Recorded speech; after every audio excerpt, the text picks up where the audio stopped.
Oh my god, I just fucking started and I need to do something real quick. I'm gonna have to increase the freaking I'm gonna have to increase the thing, the timer a little bit, the countdown. But I'll be back. I just need to resolve this because it's urgent. Fuck.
close to death.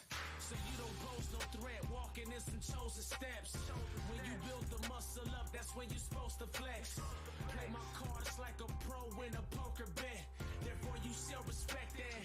Tell me how I look in the We know royalty, this is the new regime. Countdown, tell me how I look in the crown. Loyal to the game, you'll remember my name. Countdown, tell me how I look in the crown. Tell me how I look in the Should take a selfie, man, the crown never looked so good. Do the most to stop me, but there ain't that much they could. My moves wetter than the whale, so I wish they would. Move bigger than the whale, come on and try your luck. Cause I'm a title holder, sharp and control the game remotely like a Tyco motor. I smell your fear in the air, it's such a ripe aroma. When I sit on the throne, that's all I need to know, bruh. Tell me how I look in the We know royalty, this is the new regime. Countdown, tell me how I look in the crown. Loyal to the game, you'll remember my name. Countdown, tell me how I look in the crown. Tell me how I look in the crown. Tell me how I look in the crown.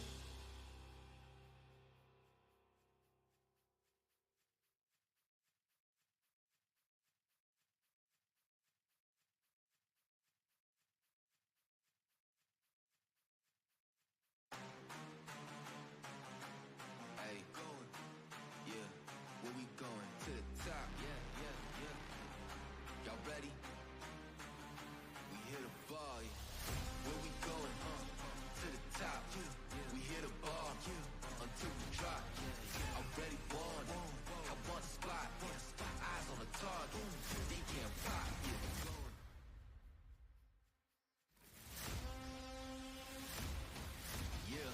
Yeah. Ready, set, I'm already gone. On the way to a million. Grind hard, put the city on. Word. Day and night, that's full time. We train to fight like we ain't scared to die. You gon' play along, you gon' get right. Say yeah. Strong. It's been too long, I've been waiting on it. Being a champion, can't erase it all. Cause the painted card made a beast of all. Say word. And the crowd chants made my heart throb. While the other team getting stomped on. Going up and up, yeah, that's my star. Say yeah. Word. Now on a different level, going to the side. Never gonna stop for nobody, never try to stop. No, never. Now on a different level, going to the side. Never gonna stop for nobody, never try to drop. No. To the top, yeah. Where we going? To the top, we hit a bar until we drop. Already won, I want the spot. Eyes on the target, they getting pop. Yeah. Go to the top. Go to the top. Go to the top. Go until I drop. I never stop. Go to the top. Go to the top. Go to the top. Go until I drop. I never stop.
Major league, where you gotta pay to see. I'll give them memories, everybody worship me.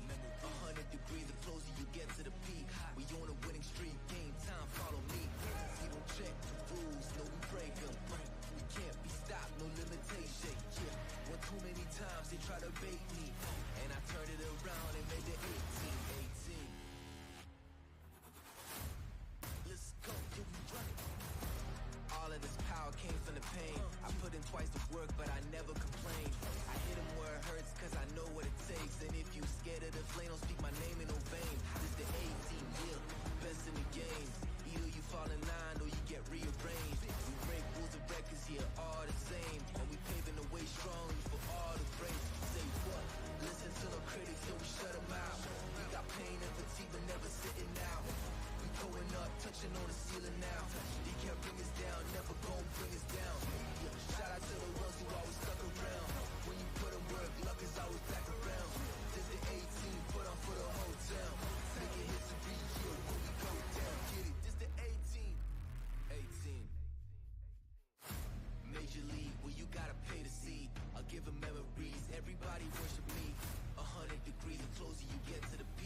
Alright, let's go. I'm gonna start this. Let's watch the video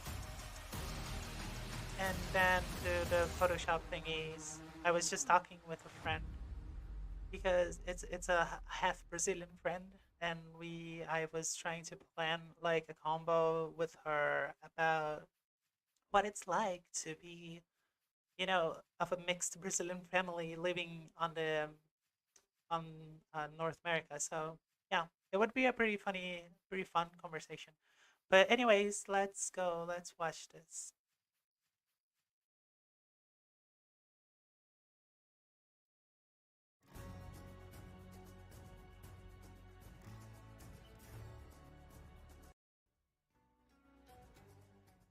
Okay, there we go.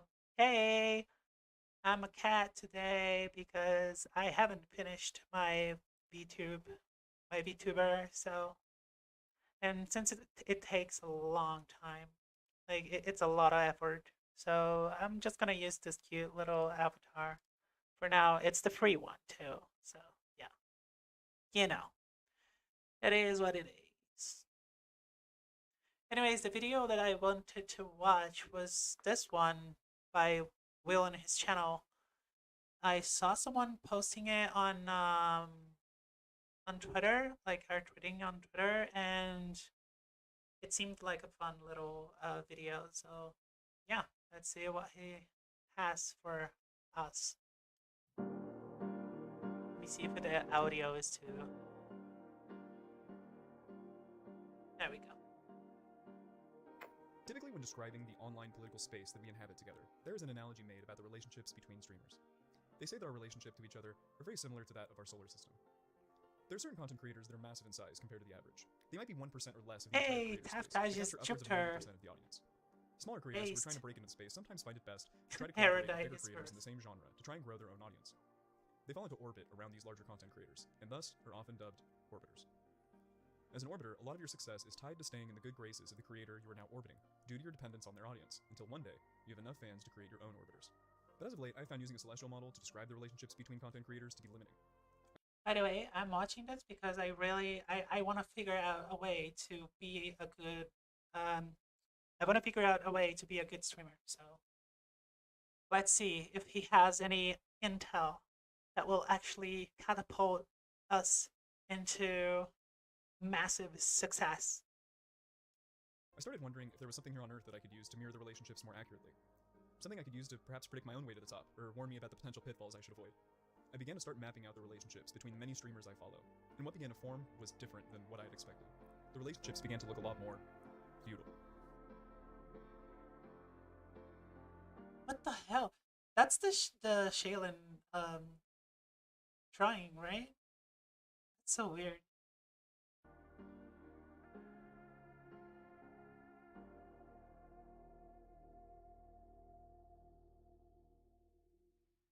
Hey everybody, it's Will, and this is my channel.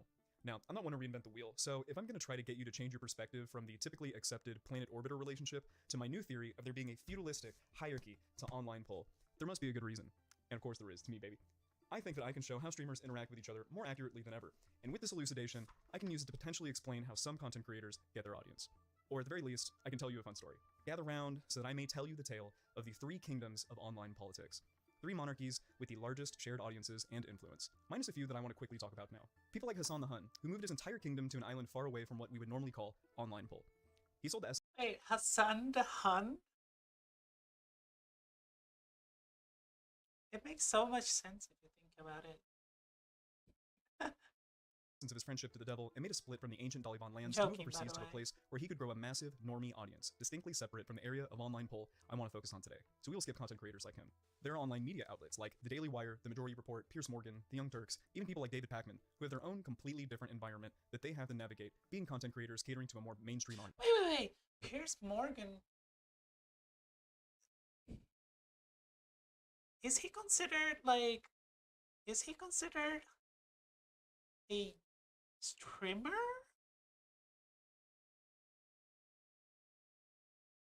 I don't know. It's like the national television celebrities getting lumped in with with regular Joe streamers. We might all be online together talking about politics, but they are far away from the groups that I want to talk about today, because I think that the most powerful bonds that content creators have between each other is fueled by shared audience. But before I tell you too much about the relationships and power dynamics between the numerous streamers of online pull, we need to know who these kings, lords, and knights are, to give their dynamics context. Today, I'm focusing on a left, a right, and a center, whose audiences are currently in the middle of a 100 years war. The Volshite King Vosh of the Volshite Empire arose similarly to Hassan the Hun. Vosh split from the Daliban after a failed coup as Lord Irish Laddie in 2019. Since the split, he has amassed his own large kingdom of left-wing content creators.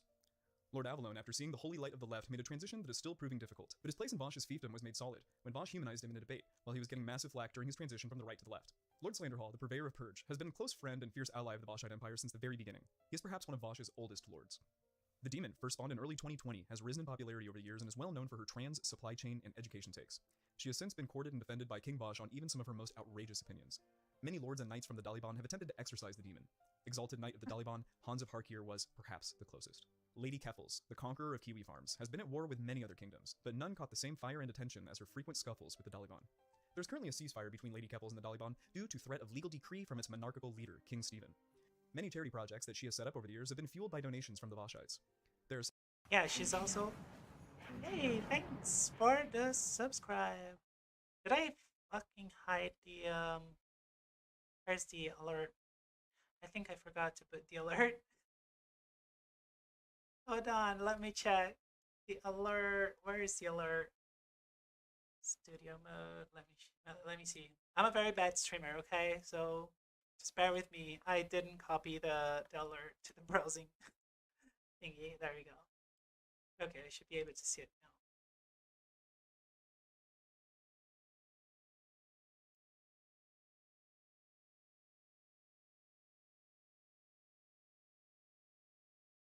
Okay, here we go. Okay, so yeah, what I was going to say is that Kevhalls is actually reposting videos of Stephen debates, more specifically the one where he destroys Jontron, which I find it quite, I don't know, ironic. It's weird. It just looks so weird. Like someone that hated Destiny for so long, that was literally the reason that Destiny wrote his whole, like, the manifesto, like super in-depth manifesto, is now reposting YouTube videos of Destiny debates on her channel. Like it's not even a clip channel, it's her own channel. It's so fucking, I don't know. It's it. People are saying on Twitter that it was like the grift is real, and it kind of feels like it if you think about it. several knights in their steed, such as Ser Castley of Neolibralia and Ser Sunday of Melatonia. But when the fortress arc started, it was hard for King Vosh to gather new allies. This has resulted in King Vosh having significantly less lords and knights in his fiefdom than that of the Daliban. Over time, we are seeing King Vosh's fortress lower its defenses in attempts to get new influence in more mainstream political kingdoms, such as Young Turkey. The Voshite Empire has attracted around 500,000 serfs to its name, but they do not possess the same vigor as those in other kingdoms.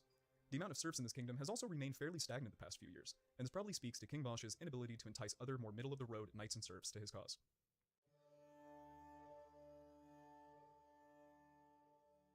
Inshallah, the Daliban. The Daliban is a wise and proud kingdom that is headed by none other than the infamous King Stephen Benel II, or as he is called in some circles, Destiny, because interactions with this one man can literally change your life. The history of the Daliban stretches longer than almost any other kingdom online. 10 years ago, King Stephen first took rise in the ancient game of StarCraft II. He began to make a shift to debate and political content around 2016. The circle of life. He started with StarCraft 2, and now he's doing the Grandmaster Tour with his Zerg army in StarCraft 2 after almost dying trying to optimize his factory in Factorio. So yeah, the circle is complete. And has since then garnered a massive kingdom that, even after several insurrections and successful coups, has remained one of the largest and most cohesive online communities in the world. But how did King Stephen get his crown, and how has he managed to remain influential for so long? Firstly, he got in early. When Destiny first started streaming, the land was open and fertile. King Stephen was at the right place at the right time to build an online empire. Secondly, he is incredible at moving serfs to his side from opposing kingdoms. Destiny is a charming and intelligent guy, and is able to use his charisma, debate skills, and silver tongue to grow his empire. With each new conversation had, his circle strengthens. Thirdly, he's been able to network more effectively with other people in the online politics space by implicitly giving away large pieces of his kingdom to an extremely devoted set of lords and ladies, who then bestow vassalhood onto an innumerable amount of knights that ride underneath the Taliban flag either directly or indirectly. He does this by funneling his enormous amount of loyal serfs to different streamers that are underneath him, or by having up-and-coming knights or lords appear in his court while he is live streaming to entice his audience to view them when he is offline. Lords such as Lord Chud the Logical, the Taliban's bellman. With a nose and I foolish love the pointer, it is names, said that dude. Chud can smell spicy drama from 100 yards away. A man with little patience, he is not one to trifle with. Failure to deliver the goods can lead to a swift death by Lord Chud's executioner, DK. Lady Brittany Levels, the siren of DGG, has an extremely devoted cult following that has arisen out of the fruits of around 20 to 30 hours of conversations with King Stephen, and various other drama between other lords and knights. She now has her own religion that can systematically categorize any person in the world. Lady Erudite of Psychometronica has seen the largest jump in creator growth in the kingdom over the past year, and has been able to use Destiny's fief in one of the most effective ways possible. Her content ranges from dating advice, the manosphere, to mental health tips. She punches above her weight on exponentially larger streams than herself due to her own extremely solid content machine and the ability to attract audience outside of Destiny's direct vassalhood. Yes, Lord that's Carson of Meta was because single-handed that's because Erudite is actually based. I will always say this. I always comment on her videos when I can, when I watch them. I think she is really based, even though I kind of disagree with her in the more religious sort of section of her whole persona. But like, she's really good at debating. I dare say better than Destiny, if you really think about it. handedly taken from serfdom and placed into the ranks of the lords, much to their dismay. His flock of horses are small, but virile. As of writing this document, Lord Carson is waging an all-out war against the Taliban to solidify his own kingdom. But will he ever truly be able to escape the grasp of the Taliban? The knights that ride underneath King Stephen's banner are too numerous to name, but the most prominent are Dame Cherie, Sir Wick, Dame Dusty, Sir Supreme, Sir Hans, Sir Pisco, Sir Counterpoints, Sir Relevant, Dame Zonia, and many, many more. With a little flair, a knight is created from almost any content creator that King Destiny comes into contact with. The serfs are not only greater in number than any other kingdom in online poll, but they are also dedicated. They have participated in 2 election campaigns. They have committed such acts as Bloody Sunday, where they murdered Twitch Plays Pokemon, K911, and exclamation point shoot, which led to the genocide of an innumerable amount of Mr. Girl followers. The many people underneath the Taliban flag experience They great growth and killed prosperity Twitch as their faithful Plays leader expands his kingdom Pokemon. to less politically oriented lands, such as No Jumper and Fresh and Fit. Sometimes, even a lucky lord or lady gets to make an appearance alongside the king himself. There's no sign of King Destiny or the Taliban slowing in growth anytime soon. The only sizable kingdom with a more mobilized and fanatic fan base in online poll than the Taliban is that of the Groiper army. The Groiper Army.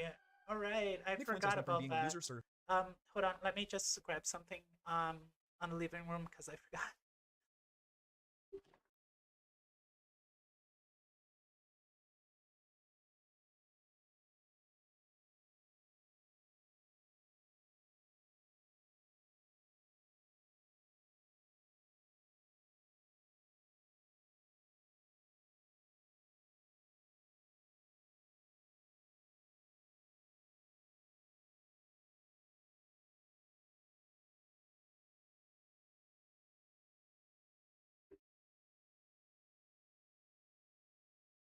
Alright, I am back. to having a small but radical kingdom in what felt like a matter of months. In early 2016, Nick Fuentes, a serf yet to be a king, began an online show called America First, following Donald Trump's 2016 election. His first claim to fame was an appearance at the 2017 Unite the Right rally in Charleston, Virginia, where several hundred other white nationalists took to the streets to protest the tearing down of the Confederate statue.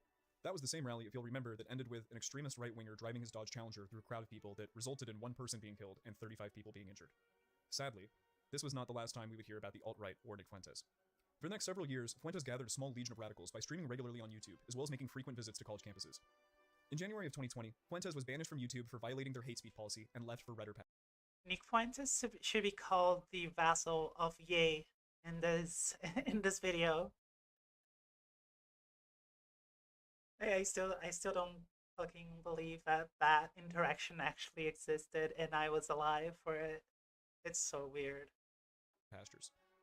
It was time for a change. The Groypers packed up their ideology and made pilgrimage towards new and unexplored lands. The Groypers crowned Nick Fuentes King of the Groyper Army and King of the Incels because Elliot Rodger was indisposed.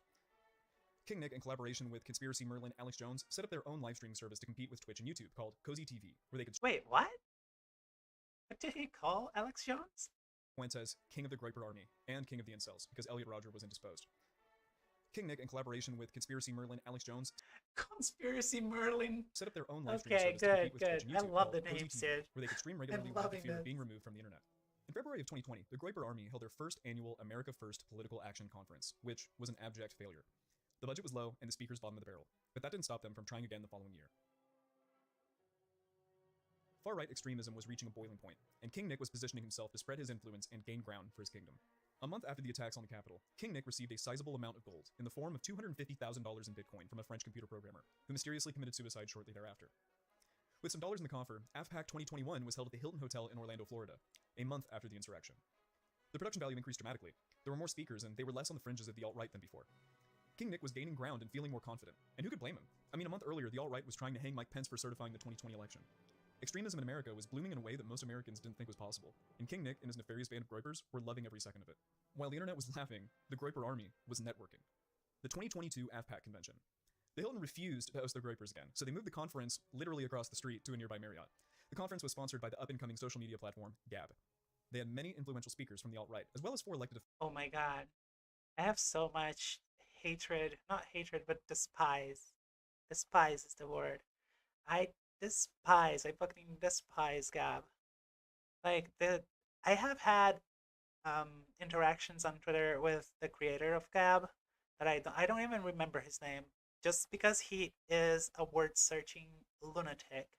Like, anytime you criticize Gab, there is a non-zero chance that he will slid into the replies to spurg out about why you are talking about his platform, and then he will proceed to be utterly destroyed on said replies because he's a fucking loser. officials from the US government. The alt-right's AOC, Marjorie Taylor Greene, had this to say. It doesn't matter if I'm speaking to Democrat union members or 1,200 young conservatives who feel cast aside and marginalized by society.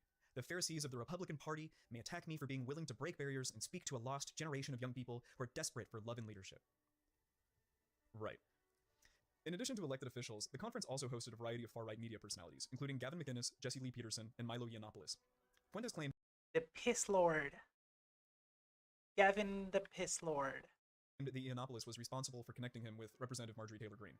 It is evident that this relationship between Milo and Nick would continue to prove useful in connecting King Nick with people in more mainstream kingdoms to push his message, including most recently, the artist formerly known as Kanye West. Yay. Since Cozy TV's launch, people have been moving underneath King Nick's rule as they are banished from other lands. The lords of the Groyper Army are few, and the biggest names relevant to online poll are as follows. Lord Kai, a young Groyper who is featured sometimes in front of Dame Dusty's court. Conservative, young, and can't explain exactly what the Groypers stand for. A perfect lord for Nick Fuentes. Lord Tech, who was initially seen as a total nobody, somehow was able to take down Lord Carson's entire YouTube channel by having the Groyper Army raise their banners to a few of his most salacious ballads. The most recent addition to Nick Fuentes' fiefdom was none other than Lord Sneeko, whose soul was won by King Nick in an epic war waged with the Taliban. Lord Sneeko has proved a useful tool to give Fuentes and the Groyper Army access to an audience that is large, young, and easy to influence. Lord Sneeko also sanitizes King Nick to appear less like an ethno-nationalist. King Destiny, as much as he tried, did not have the strength to turn Sneeko and his incredibly large and naive audience onto the path of liberal enlightenment. Anyone that is currently streaming on Cozy TV may or may not consider themselves a knight to King Fuentes, but they are. And with his vassalhood comes some level of control. An invite is required from Nick himself to stream in his kingdom, and realistically, you could be pulled at any time. If you wanted to be reminded of how crass the old internet was, look no further than the chat of anyone in the Groyper Army. The reactionary fervor of the serfs of the Groyper Army really can. To be fair, I'm gonna be very honest here. I think the Groypers are pretty much just the old 4chaners, like the disenfranchised 4chaners that just wanted to be edgy, and so they joined because they just want to be fucking edgy because they are insane or whatever, or don't go out. I can't say much about that because I don't go out either, but you know what I mean. They're just insane people saying like the most ludicrous things for attention, which would be fine if Nick Fuentes wasn't as effective into weaponizing that sort of autism. Cannot be overstated. They only may be between 45,000 and 70,000 strong, but the Groypers are growing in number and prominence every year, spreading and growing through alternative channels like Telegram and Signal. They're having successful mass flagging campaigns regularly against content creators that speak out against them. It is this historian's opinion that the Groypers will grow until something is done to limit their powers, so that the root of their archaic ideas can be suppressed and extinguished. In medieval Europe from the 14th century all the way up until the end of the 19th century, there was a social and economic system that rose to prominence called feudalism. The defining feature of this system was a breakdown of power and landholdings between kings, lords, knights, and serfs. Kings were monarchical families that had conquered the lands in the generations prior and were the hegemonic powers in the areas that they lived in. As their lands and power grew, the kings needed people to watch over and manage the lands and its people. The king would enter a relationship with a lord and lend him a section of his land and its inhabitants, called a fief. The lord would become the king's vassal and was responsible for keeping the taxes, food, etc. flowing upwards in the kingdom. The sections of the lands that the lords controlled had its own set of vassals, called knights, who were people that were loyal to their lords. Their primary function was to manage the serfs around them and bear arms if their king ever called for an army. The serfs ranked lowest in the feudal system. They were literally tied to the land that they lived on. Conquering armies would leave them alone so that they could remain productive after the kingdom was conquered, and their loyalty was solely to that of whoever owned the fiefdoms above them. When streaming began to be popular, like most things, the first people to start were the first people to gather large audiences. As newer people entered the space over time, there was naturally less audience to go around. And with the way that streaming is currently set up, with no algorithm and barely any searchability, the best advice that is given to new streamers is to collaborate with other creators who make similar content, or redirect your audience from other locations with better algorithms. Destiny, Vosh, and Fuentes have large audiences of viewers that are unique to them, and have minimal overlap. They have a large swath of content creators underneath them that depend on them for content, proximity, and exposure. Groups materialize, content creation metas form, entire livelihoods are spawned out of relationships sometimes 2 or 3 times removed from the original source of the content. And this is not an accident. It makes sense. The larger the content creator you collaborate with or react to, the more likely it will be found in the ocean of 3 viewer Andes and 200 view YouTube videos. It's in the best interest of the average online poll That's me. I'm a 3-viewer indie. personality to take up arms for their king and try to make a place for themselves in the fiefdom with their hashtags, clickbait titles, and frequent panel appearances. If you play your cards right, if you're charismatic and interesting, funny, smart, then maybe the people who came to watch someone else might look you up and become your fans too. But are they really your fans? If you talk to any of the streamers that are part of the Dolly Bond, they Yes, they are my fans. Because I said so. will tell you about something colloquially known as the Destiny effect. When King Stephen comes online, everyone in his kingdom takes a viewership hit across the board. This leads to some members of the Dolly Bond planning their streaming time around when Destiny isn't streaming to maximize their viewership. If you're curious about your rank in the Dolly Bond, Okay, you know what? I think that is very cringe. Like, not streaming because a bigger streamer is streaming at the same time, that's pretty cringe. Like, you shouldn't stream because someone, like, you shouldn't revolve around someone else. I think the interaction is pretty interesting. Like, it's an interesting concept. But when you're so attached to the schedule of someone else, I think you're setting yourself up for failing. It's the same thing with the there is a guy I think that only stream that is known. Destiny talks a lot about this. He's known as the Hassan waiting room because he only streams when Hassan is not streaming, and I find that pretty weird. I don't know. I would rather have my own schedule, and hopefully I will be interesting enough eventually to have my own audience. And I don't mind if it derives from like other bigger creators, like Dev, for instance, is a good one. Chartpato Taco. I really like him. He's a very nice guy, um, and he had me twice on his podcast.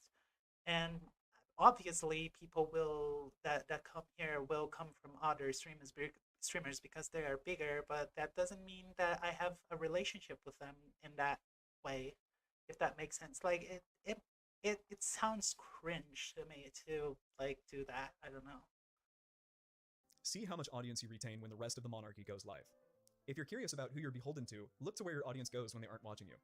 Content creators inside of these kingdoms I are will as not. incestuous as the royalty I of the don't Middle care. Ages.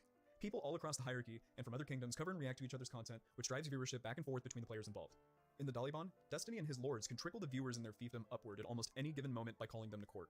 The highest viewed and most covered content is almost always interpersonal drama, impromptu tribunals amongst the lords and knights that can have devastating effects on people's place in the feudalist hierarchy. The main goals: remain based, be a Giga Chad, and avoid being soy at all costs. It's one of the fundamental things that separates this group of online poll from the David Pacman, TYT, or the Venture Brothers. I already failed in most of it. Just on the fact that I'm a tranny, then like nope, I failed everything. Most of the streamers in the 3 hierarchies described will die on their sword holding this opinion. Online poll is primarily an entertainment space. I didn't used to think this, but after a couple of years of trolling around this space, I can safely say that it is entertainment first, with a little dash of political commentary on the side sometimes.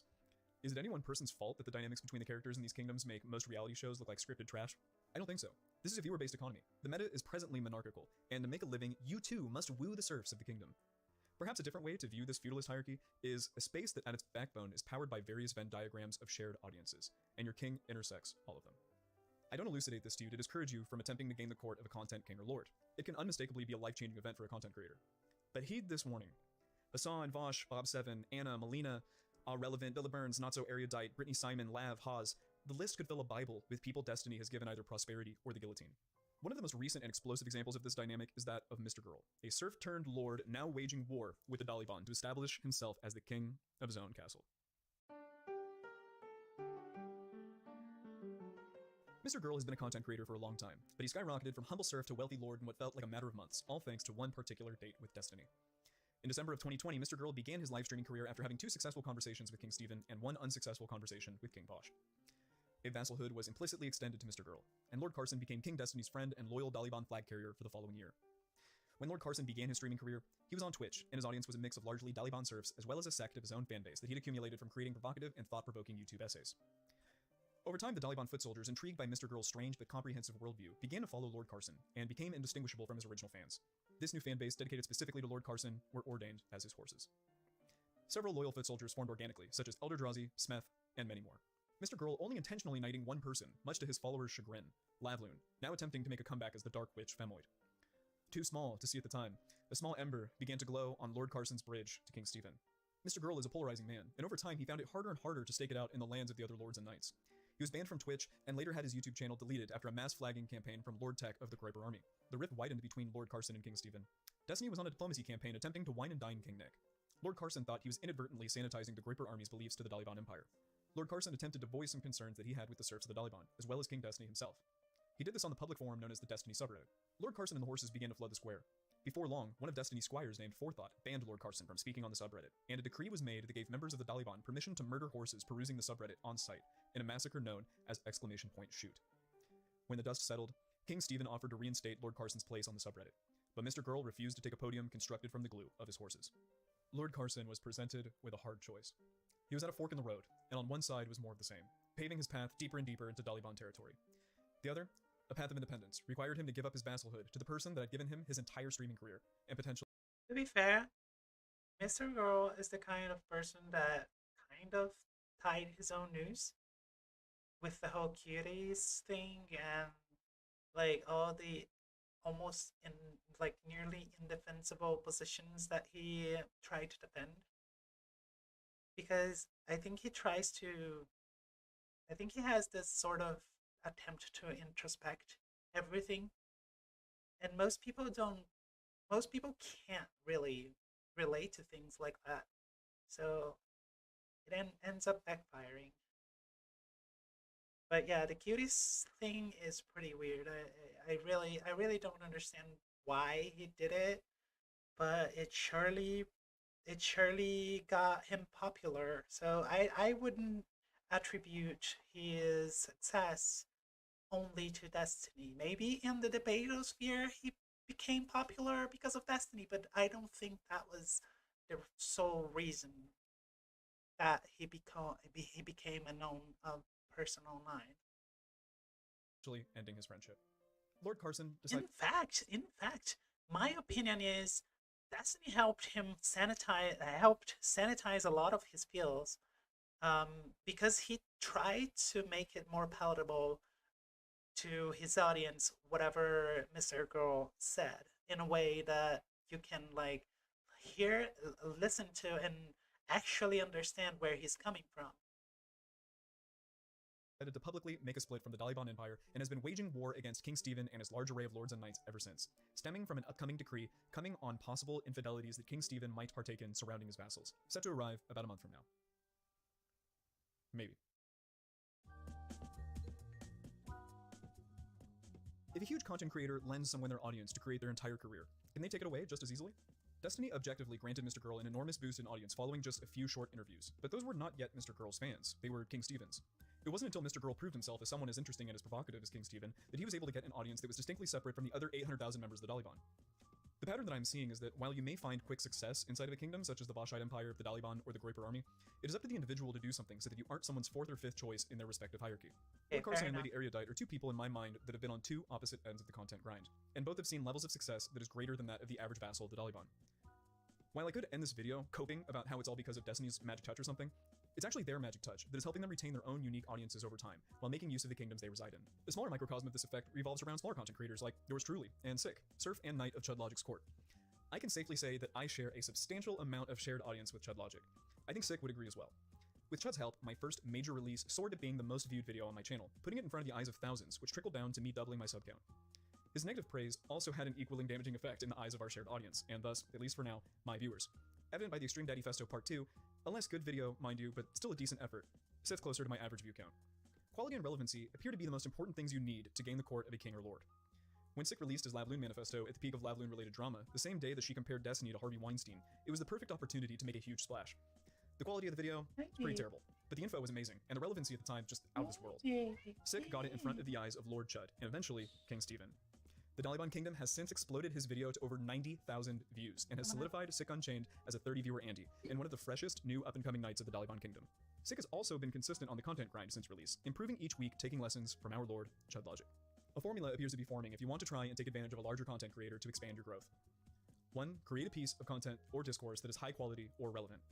2. Gain the court of a large lord, king, or the algorithm. 3. Hope that your consistent efforts after this boost are good enough to gather an audience for yourself so that you too may rise through the ranks of the fiefdom, paved by the other content creators that came before you. While it may be beneficial to work your way through the hierarchy in the beginning of your content creator career, I think the only way to really make it big is to strive to create something outside of it. Clearly there are ways to get out there. Like, look at just Pearly Things. She managed to get over 1 million subscribers in just over 8 months from abusing the YouTube Shorts algorithm, a land that is still fairly untamed. If you look at any of the lords or knights in any of the kingdoms, it is rare for one of these content creators to break 10,000 subs on YouTube, or get more than 100 live viewers on Twitch, which, to be fair, is still really cool and can be a living, but I'm not sure that's where I want to be. I think my content aspirations are set for something outside of this ecosystem, and honestly, maybe even online poll itself. The sparkle and shine of online poll is wavering. For the past year or so, the space has felt a little bit stale, and I feel myself falling prey to the drama just as much as anyone. I'm not above watching a train wreck in real time, but maybe I should be.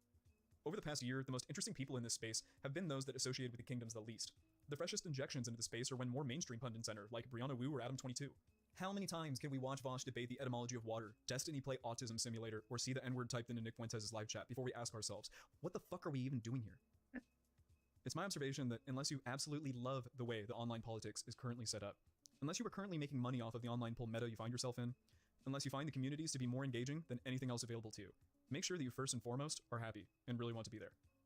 Secondly, make sure that whatever you build can stand on its own, because no one will ever be Destiny, Vosh, Hassan, TYT, Mr. Girl, Just Pearly Things, Ben Shapiro, or Nick Fuentes ever again. How many streamers can react to each other before something new has to be done? True. It appears to me that the ground has been broken. The land has been taken under their control, and as smaller content creators, it might just be time to break out of the current metas we find ourselves in, and push on to foreign lands. Even if it means that we're only fueled by our determination, creativity, and a little bit of luck, instead of the guaranteed audience of a wealthy lord or king. Very based. I actually agree 100% with the entire final part of this video. It's perfect. It's literally my philosophy. I love watching things unfold and shit go down. But at the end of the day, I just want to do things that make me happy. Like, sometimes I'm super sad posting on Twitter. But this sort of stuff, like having interactions with people, it doesn't matter how big they are. To me, is actually fun. Like, it makes me happy. So I don't know. I kind of want to be in a place where I can have interactions and talk to people, even if it doesn't result in gains to audience or money or whatever. Like, it doesn't matter to me, even though I really need it because I'm in a very rough spot. But generally speaking, I have like this principle that I will not do things for like solely for money. But I still I still need it. So getting money for it is pretty good. But yeah, pretty good freaking video. I love it. He is called Will in his channel. He is a self-proclaimed Chud Logic surf. Was that what he said? Anyways, I will drop this link in my chat. It will appear on stream, I think. And people should watch it. It's a seems pretty interesting. Let's see what else. He does have more videos too. Okay, now these are way too long. Yeah, way too long. Very nice. He gained another subscriber.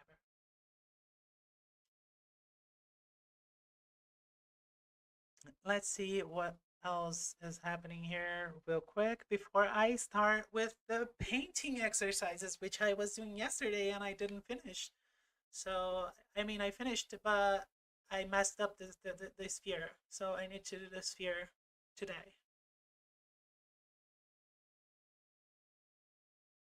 Yeah, there's not much going on. Also, Sonia is a queen, okay? I just wanted to get this out there. Anyways, let's do painting. Let's put some music because if not, it's gonna be way, way too quiet.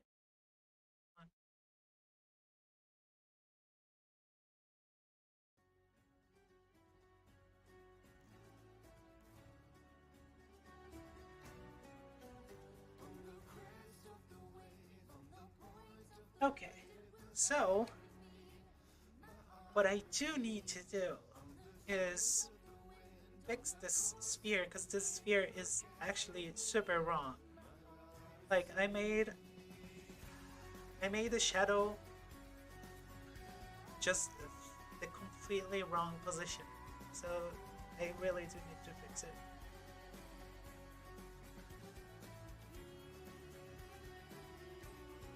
Okay.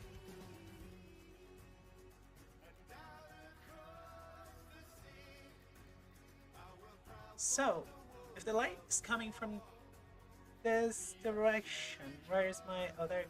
The light is coming from this direction, from the back. I should actually be able to. I should actually start like this.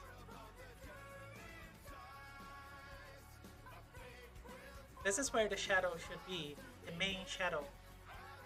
But even here, I don't think. A little bit lower. And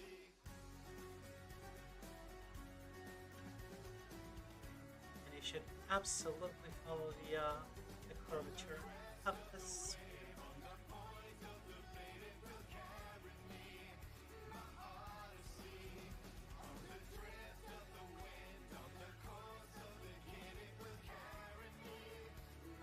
Get transfer. I need to find a way to show. Whenever I press F5, I open the brush editing tool, the brush management tool, and I need to make it visible on stream so people know what I'm doing.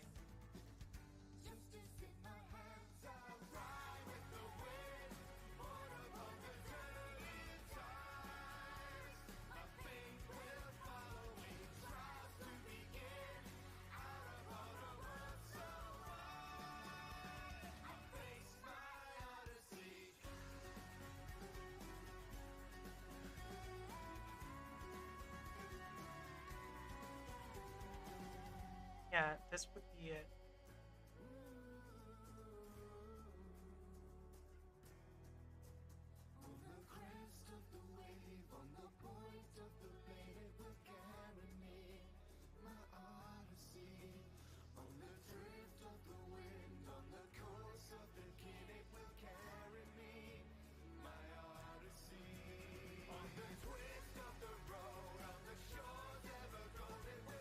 And I think the shadow is also kind of wrong, like the shadow itself.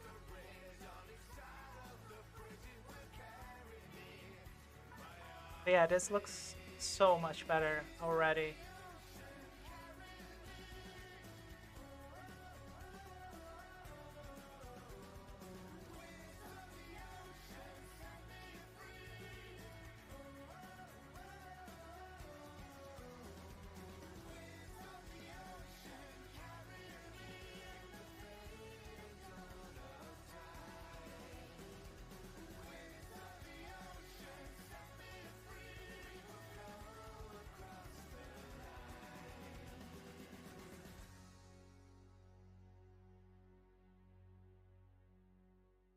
But yeah, the problem with the shadow is that it should possibly, probably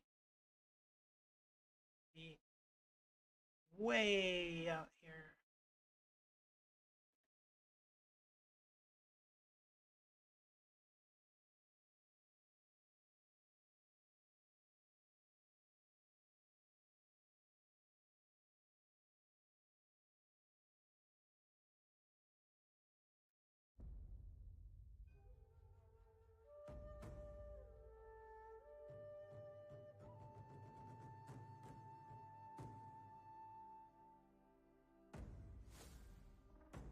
There we go.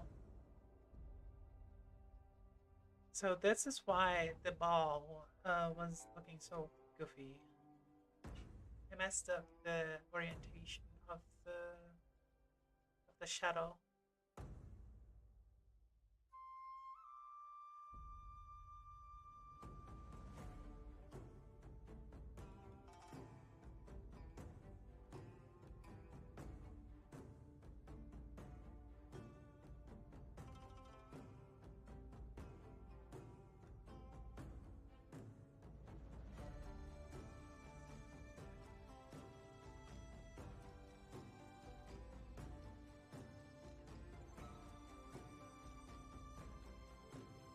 Looks like a little ball, like circular carrot.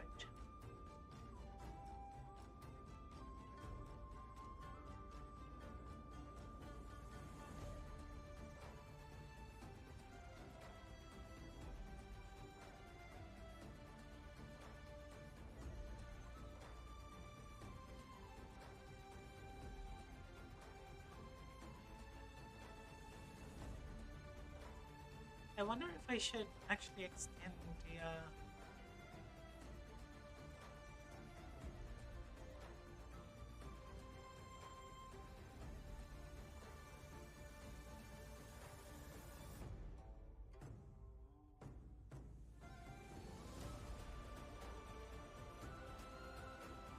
Okay.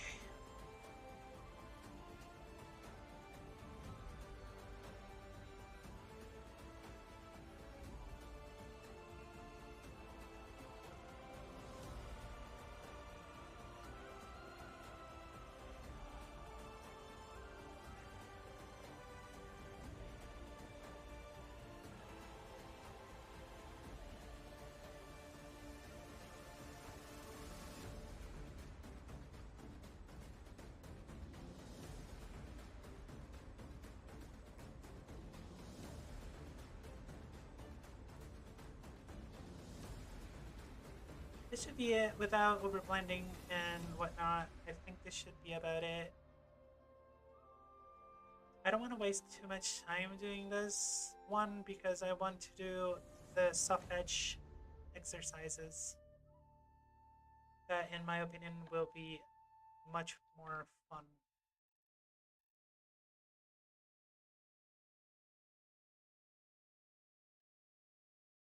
Shadow is super wrong, by the way, I know. But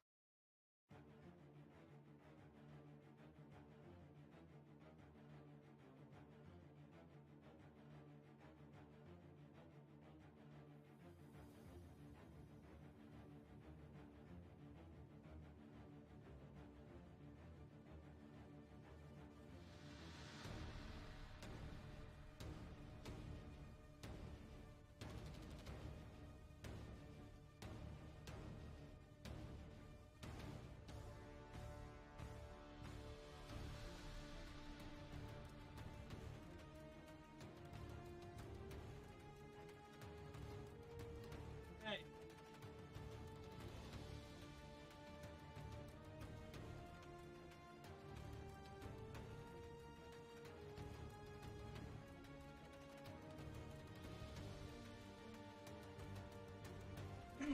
this should be much better now. Yeah, there we go.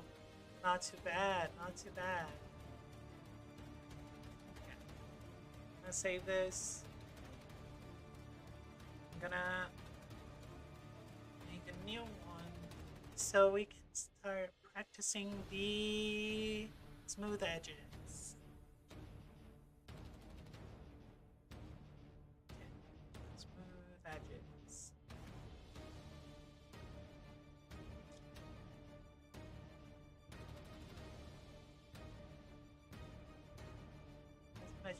make this background a little bit more palatable for the eye.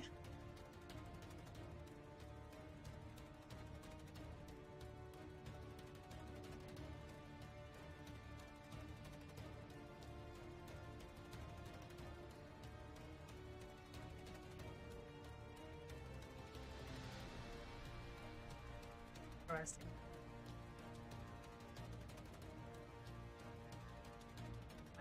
My shape dynamics weren't working for some reason, which is pretty weird, but we will deal with it as it goes. Okay, so for smooth edges, I can do cubes as well. It's fine, but it's a lot more fun to do more complex shapes. It's just so much more fun to do that with like more complex shapes.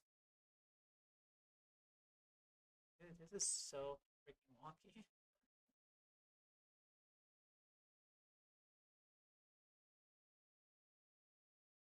There we go. That's not too bad. All I need.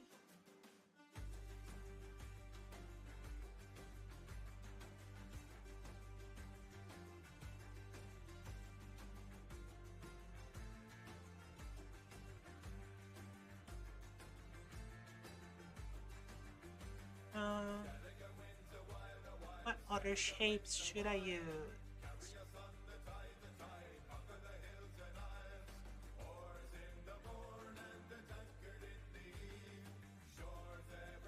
Actually should not even be using this for the shape. Just to make like a straight line. Ah, there we go.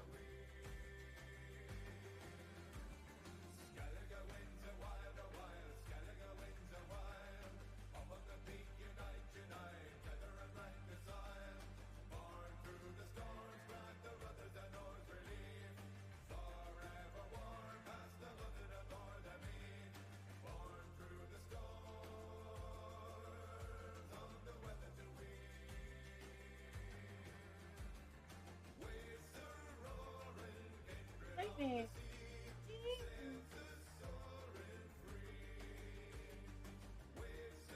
She hears me talking to the computer and she is instantly curious because I talk to her a lot. Her is my cat, by the way. Her name is Dari.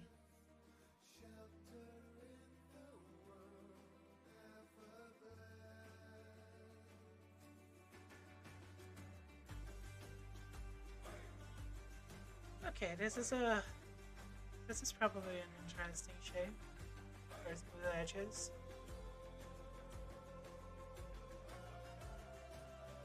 I should probably fix this though. Not that it doesn't matter that much to have like perfect shapes because it's literally just for practice.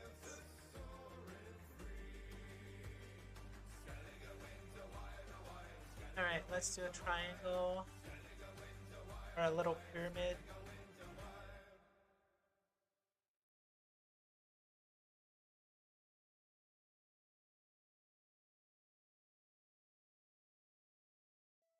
What other shapes for smooth edges?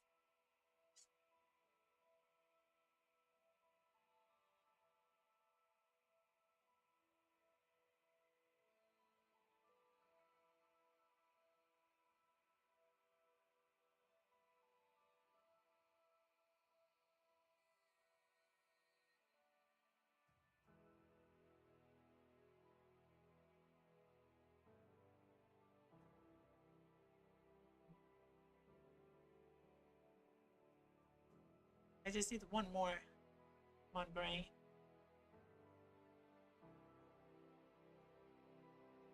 I don't know. I'm gonna just start doing something.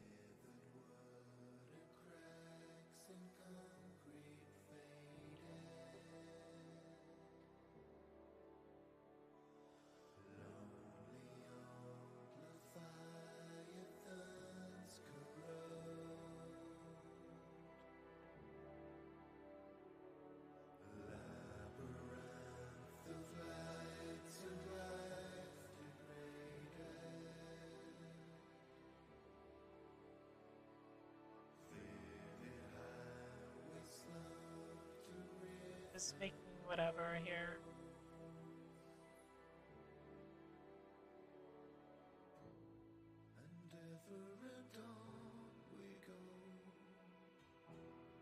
There it is.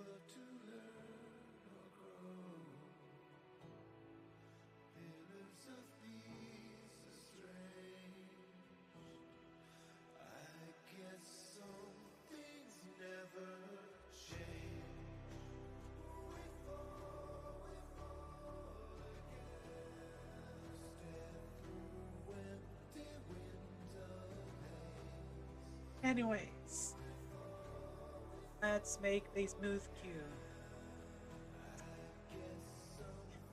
My phone disconnected because I elbowed the cord. The phone is what I'm using to read the chat, actually. Because, you know, no extra screen. Very sad.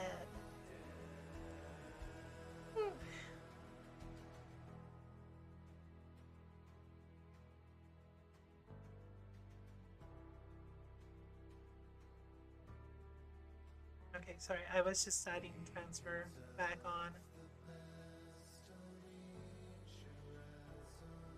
Although, maybe I don't need transfer right now because I'm just gonna feel the mid color.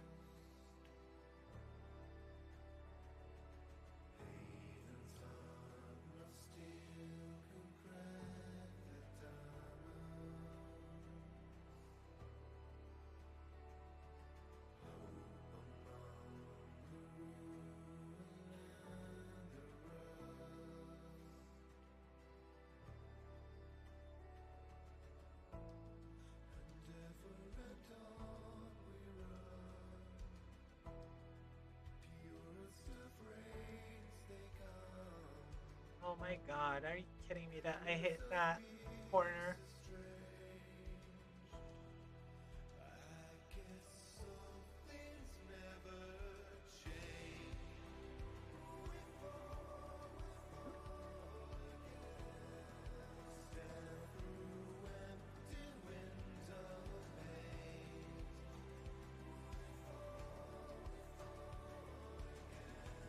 There it is.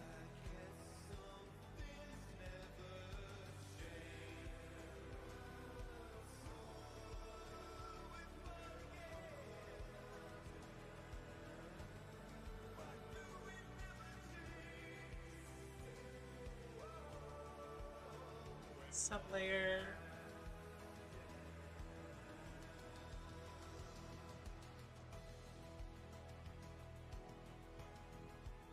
Okay, sublayer.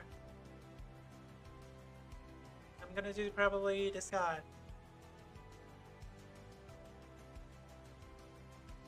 Hello? I got a disconnection message, but it reconnected. So, I think we're fine. Not bad. Save.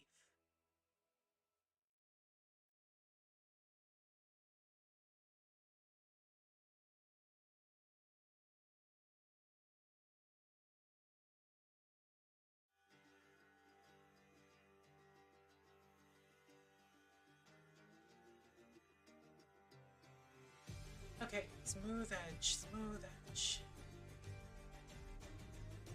I'm trying to remember here the process.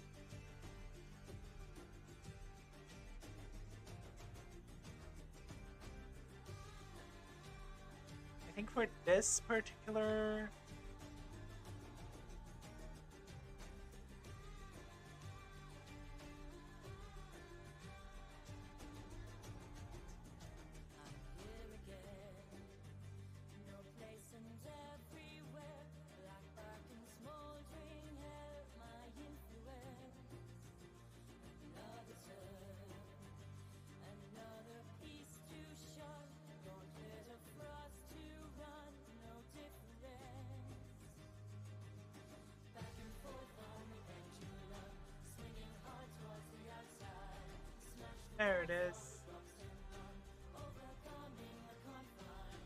Okay, so the thing with smooth edges is that you probably should work with merged line art, which is slightly annoying.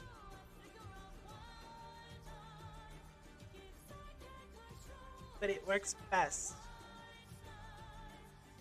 So I think I'm gonna just select this one, Control J to duplicate, just hide the other ones, and merge this one to the sublayers. This will make much easier for me to actually define what I'm doing.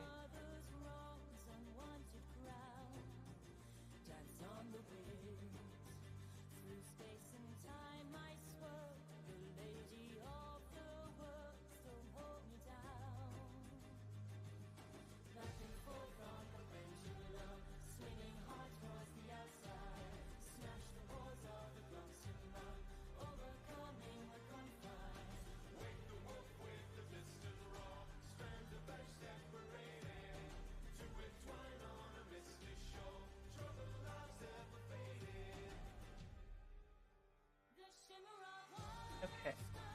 This? What is this? This? Okay. This is the palette. And I should not lose this palette.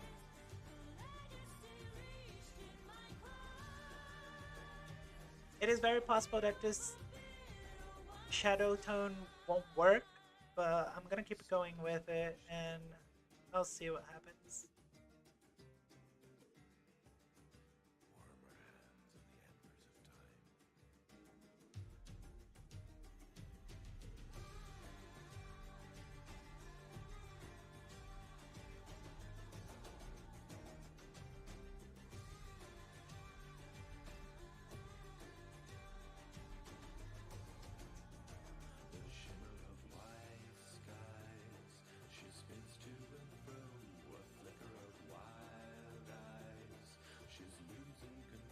Yeah, it's looking really. I think I went too far with the hue change. So they look completely different colors, which isn't very good.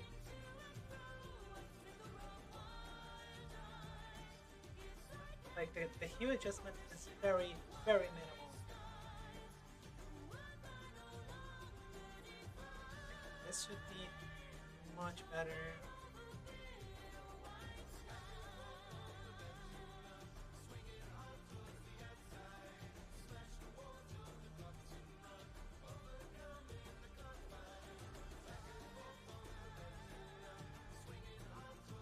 Now this hue here,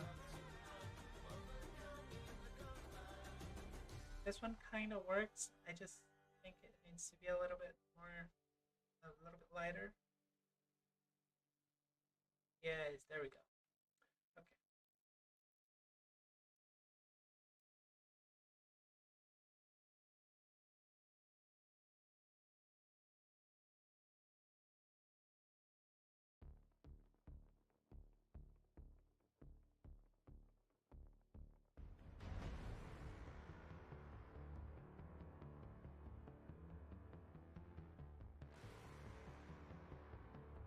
They probably lower a little bit on this.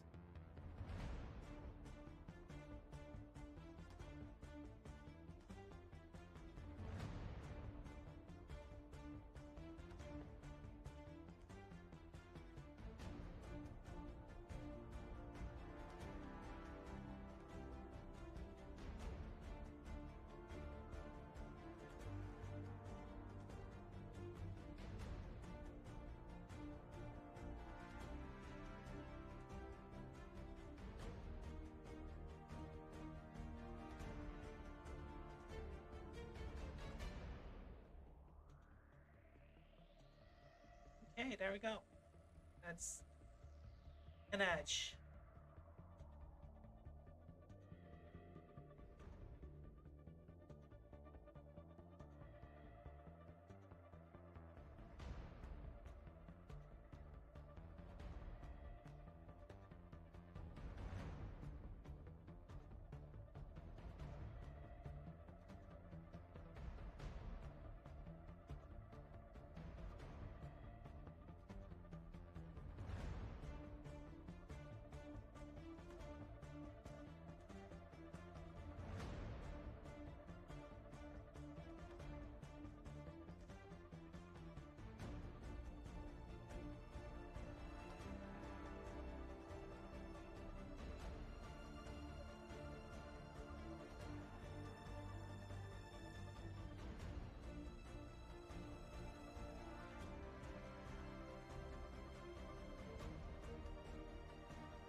I don't know if this is if it's just me, but this edge doesn't seem correct.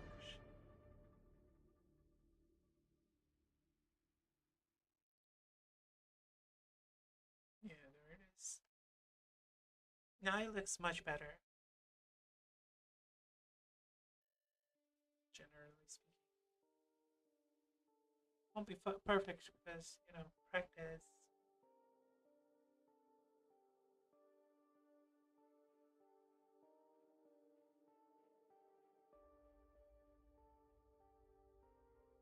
Hmm.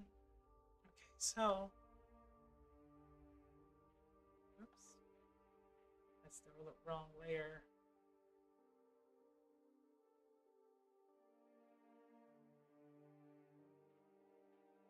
Okay, so if I'm doing this cube illuminated from that side, and this mid-tone is actually not good also. Really, really high contrast.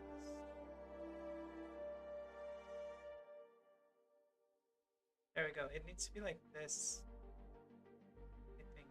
Yep.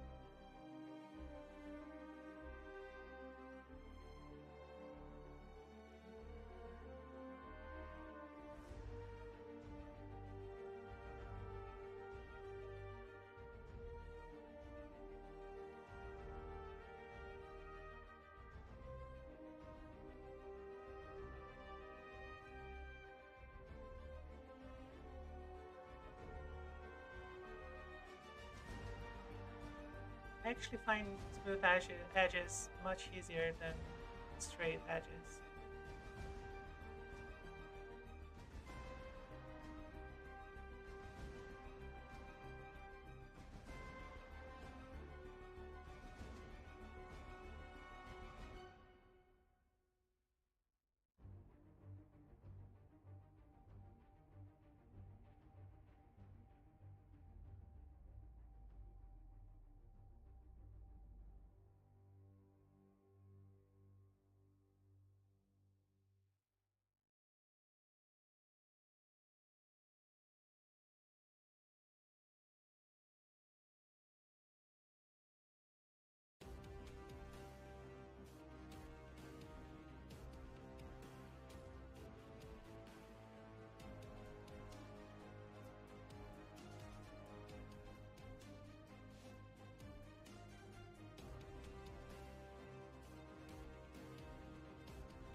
I'm a literal cat. I need to stretch.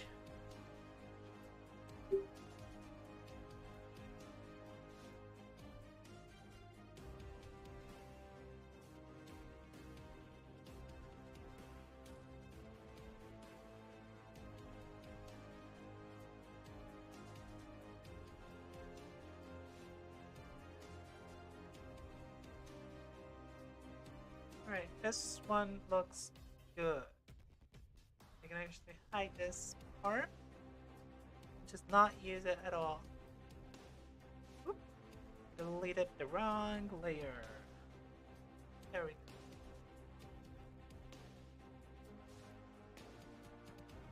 I could potentially, I don't know. But paint the line art too. That wouldn't be too bad. What am I doing? There we go.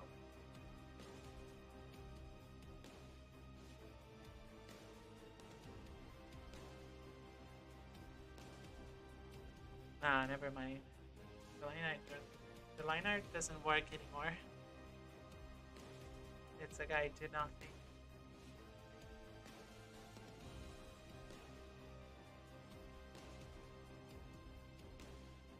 The fun part about this is that we can actually change it. Like if I merge this blending Why is it not merging? Control E. Merge the fucking thing! Oh, it doesn't merge because of this layer. Oh shit. So, if I merge, I can then add whatever I want. So, let's say I want a little die. So, I can just come here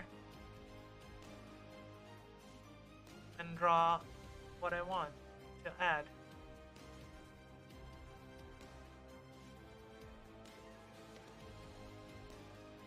Like, of course, you would need to be more precise with the placements of the things.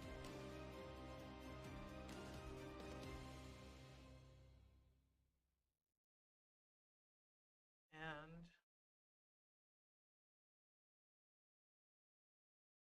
how would it be?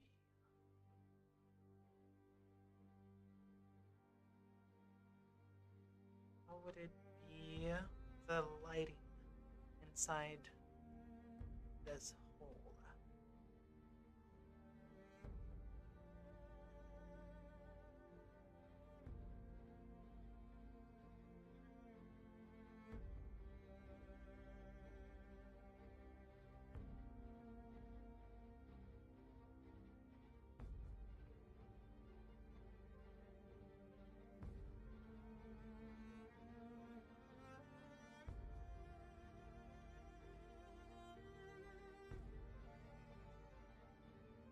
This is the angle.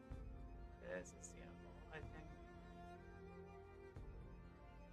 It would be darker, I think, in this side because of the light. Yeah.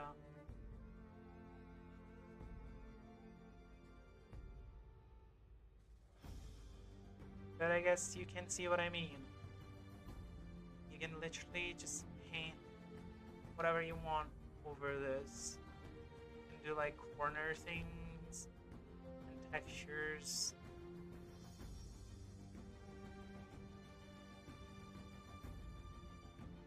If you wanted to do like a little corner.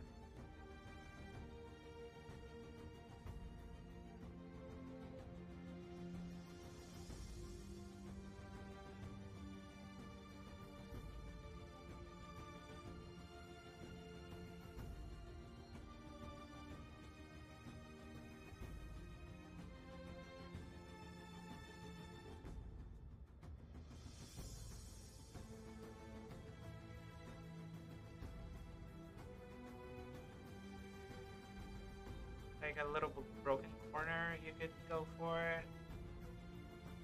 Yeah, you can do a lot of stuff without changing anything, really.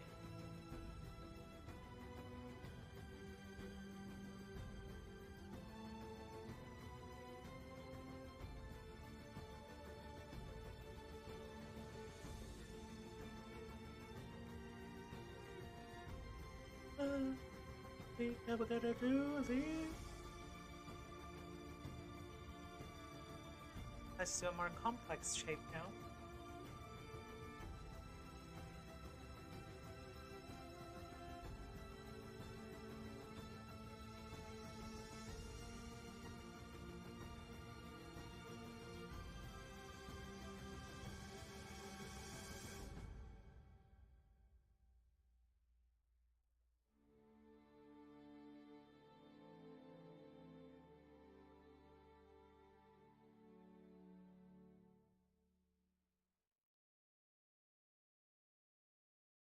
This is fine.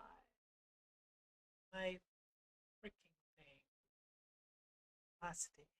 That's the word.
me change music a little bit because this is boring. Super pretty, but I want something more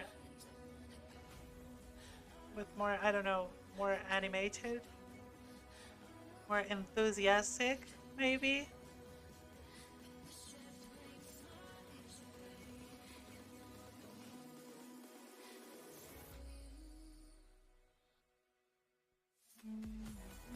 Where is it?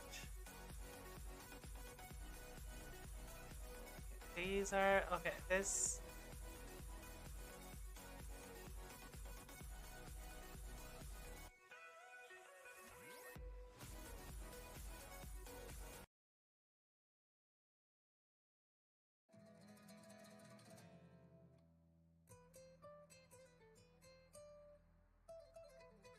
Let's see.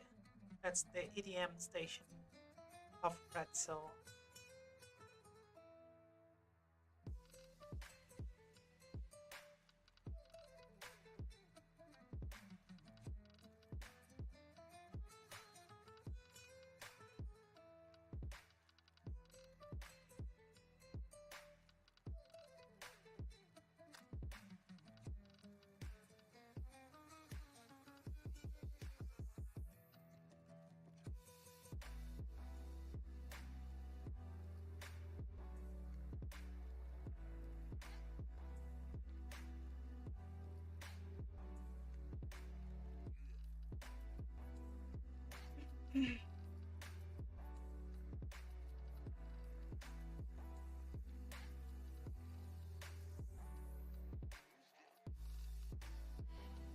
By the way, I'm not using like lighting exactly. I'm just saying, excuse me. I'm just saying 3 tones because it's a lot better for to distinguish the bases from one another, so I can actually blend them and do the little smooth edge sort of thing.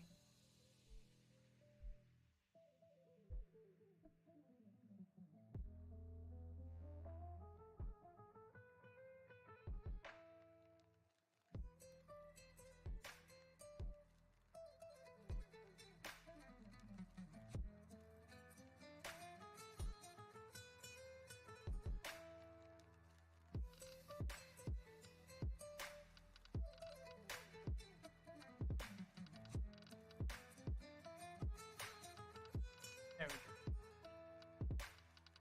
we go. Good stuff.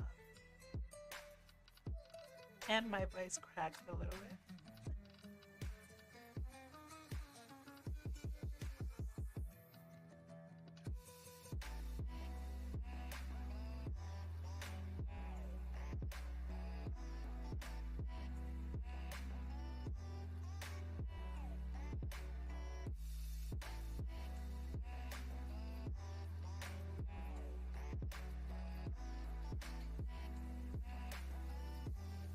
This one and this one are both in.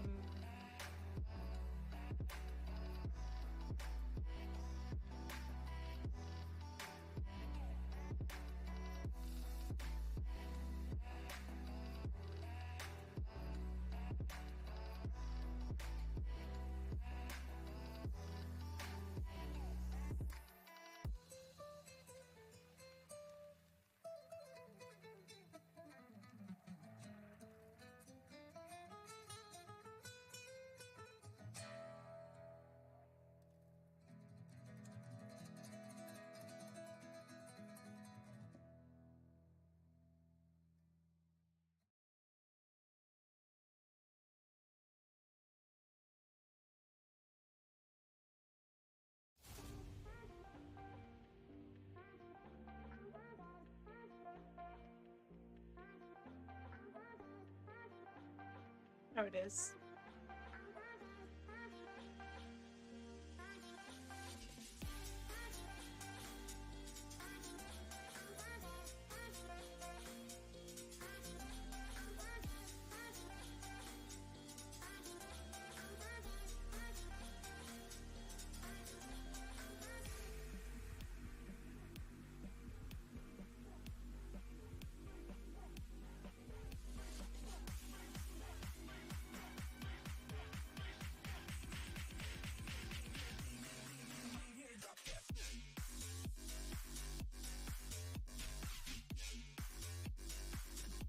not bad, if I had to say so myself.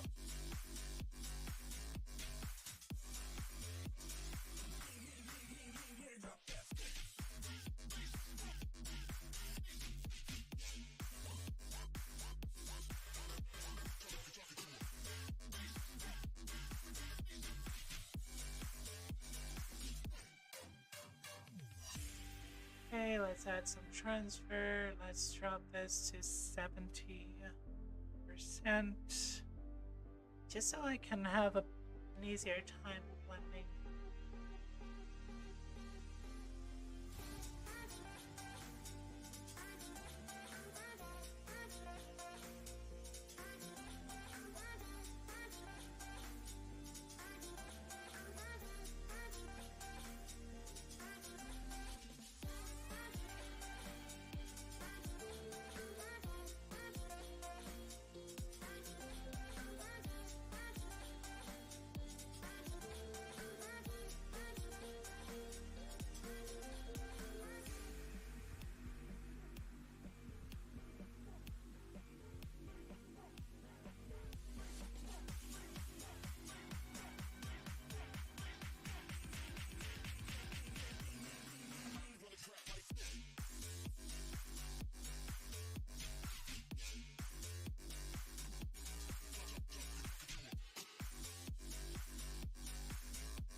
This is a more complicated one because I need to actually land perfectly without exaggeration.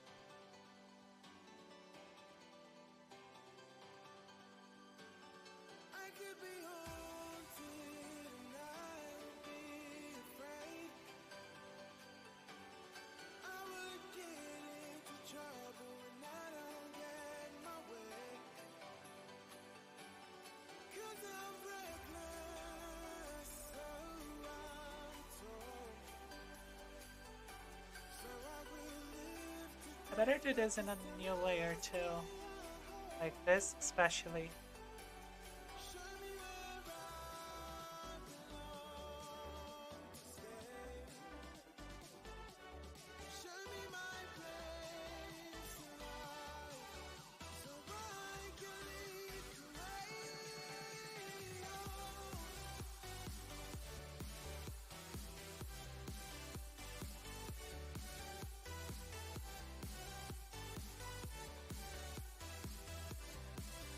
So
water time.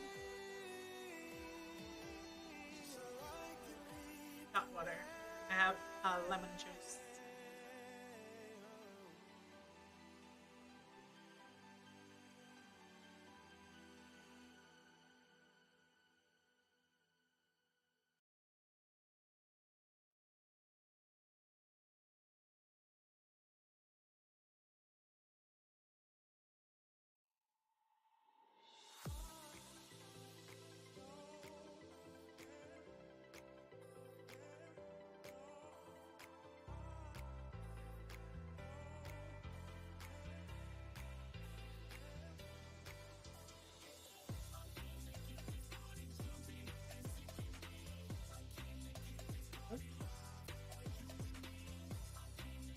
Should I actually do this? It makes sense. I don't know. It makes sense.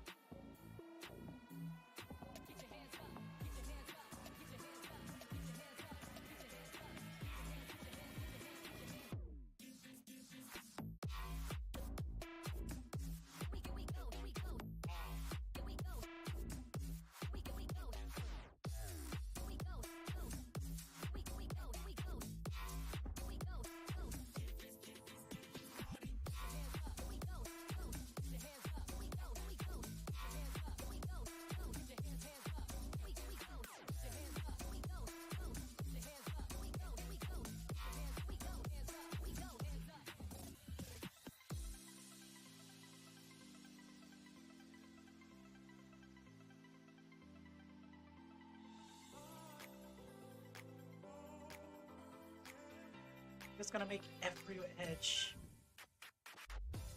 every single edge is going to be smooth.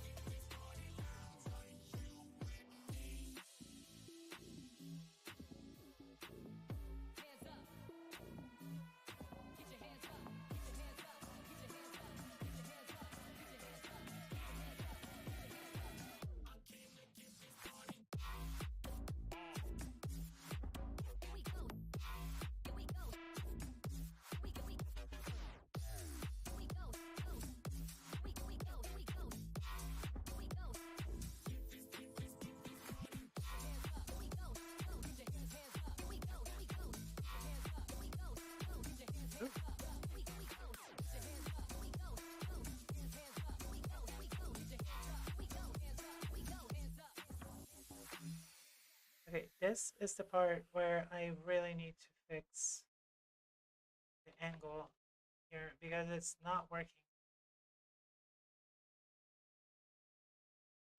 Just listen. That's the way computers talk to each other. There it is. Very good.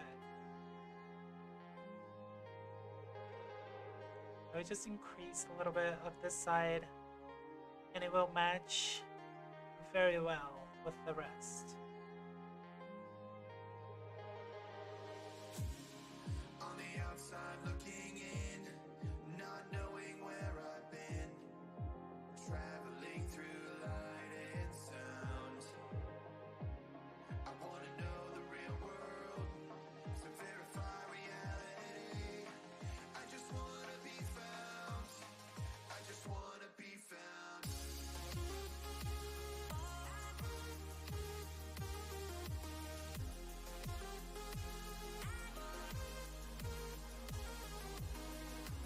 This is a difficult edge to do because it needs to be, yeah, it's a very complicated edge. I might not be really ready for this level of detailing.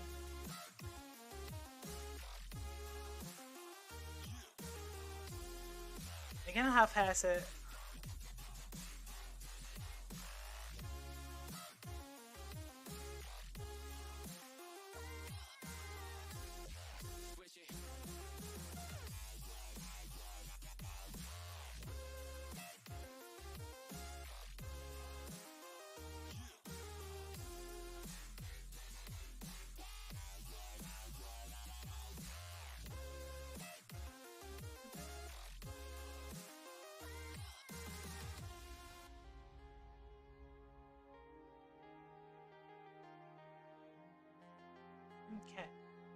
triangle now. I'm gonna just merge this because we don't need to continuously use it. What's this? The hell is this? Nothing. Merge.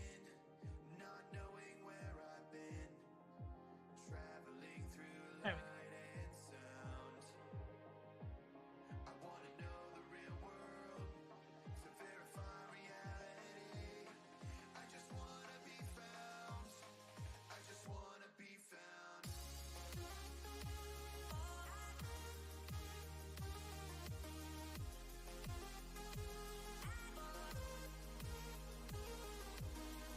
Okay, the pyramid will be pink because I want it.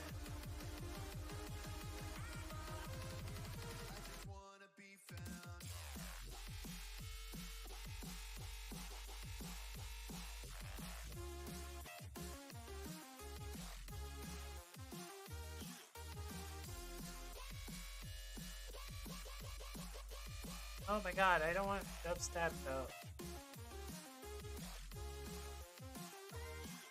No. Let's see the chill station then.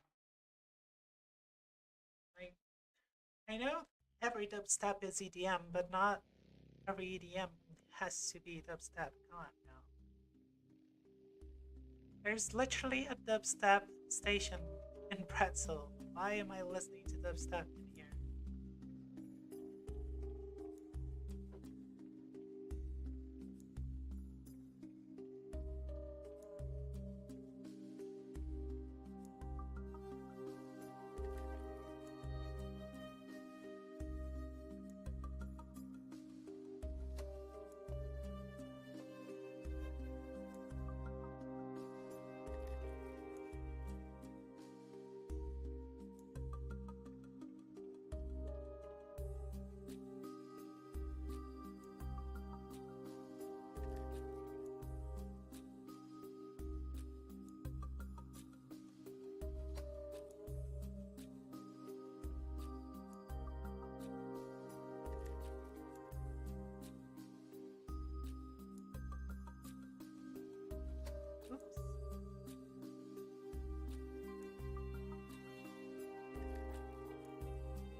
I think this pyramid won't have the highlight actually.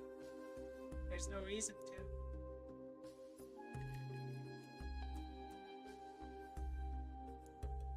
Because I'm doing the highlight color on the top.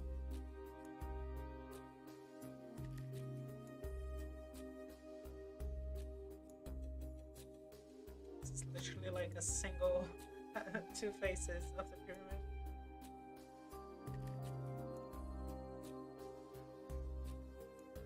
Probably the easiest one too. Yeah, this is super easy. I didn't think of that when I made the shape actually.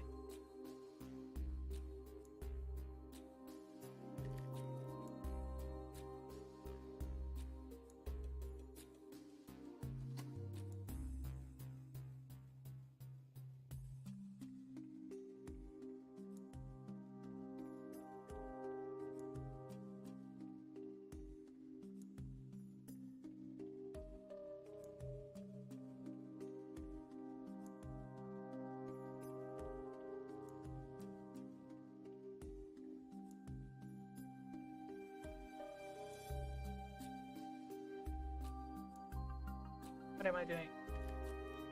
There we go. That's what I'm doing.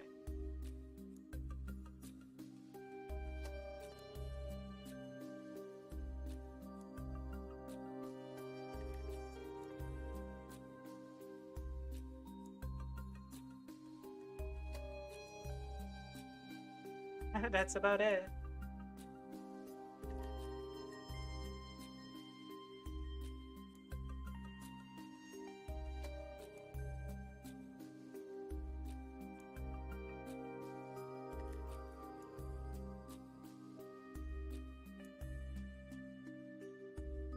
Like round tips.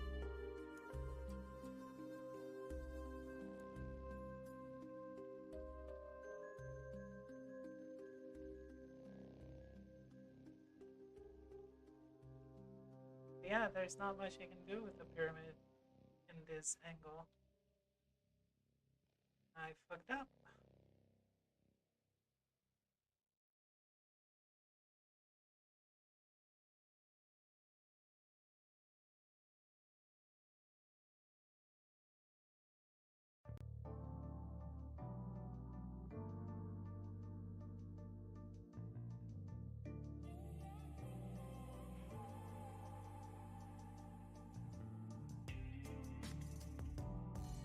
I mean, I would need to do this corner, this edge, I mean, ever so slightly, but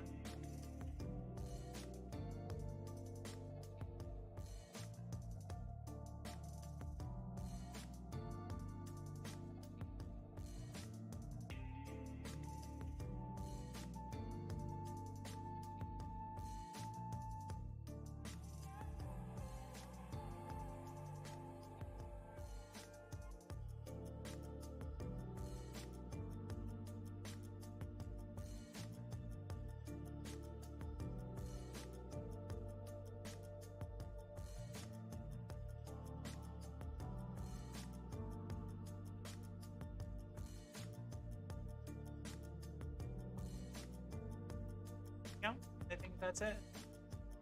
Not much you can do.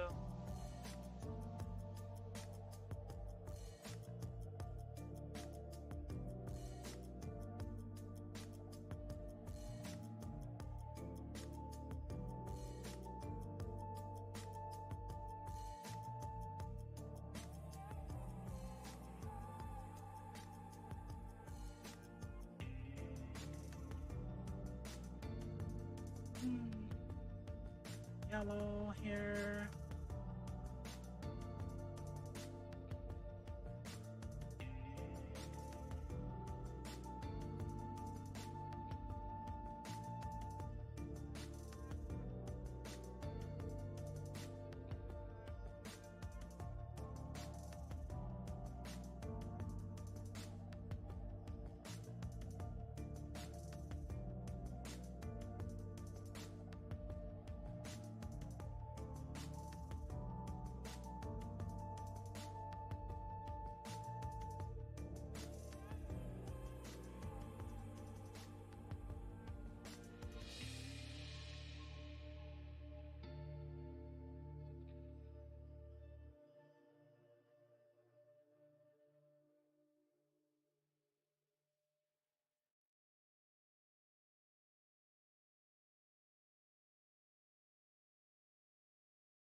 Ooh, that is not good. Not a good color.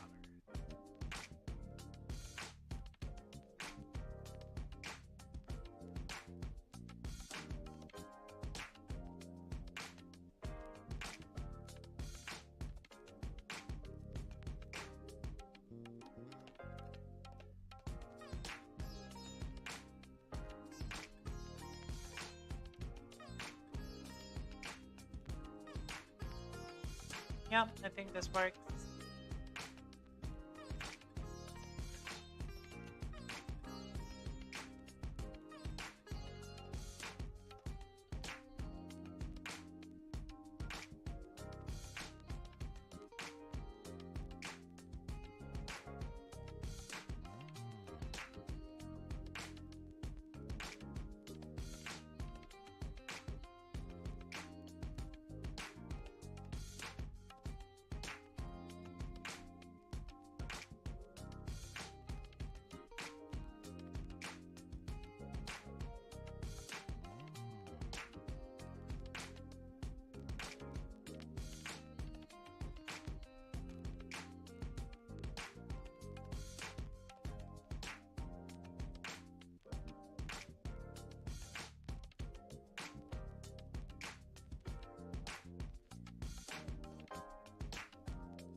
It is a shame that I don't have face tracking, because this cat would be bobbing its head to the music all the time.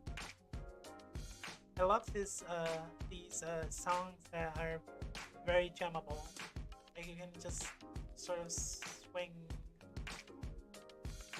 autistically to the hip rhythm. It's a lot of fun. Tickles my ADHD brain.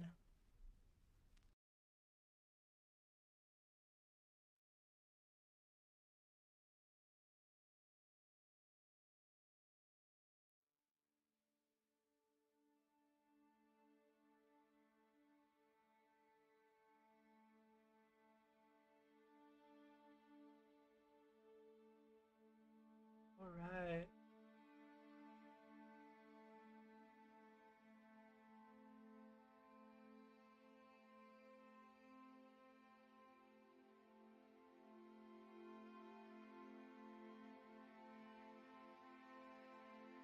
I think 70% was better for this.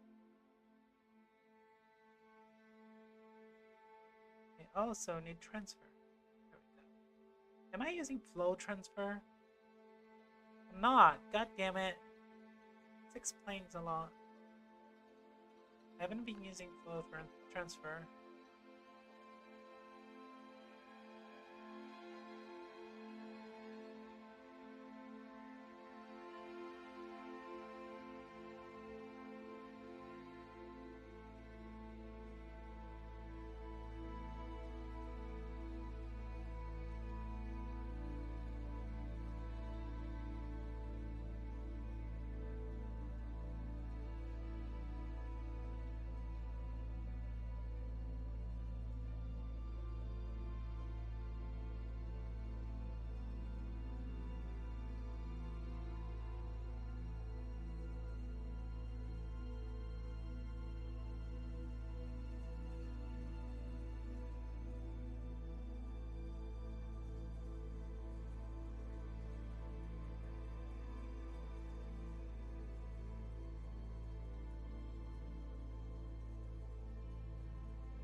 Okay, let me just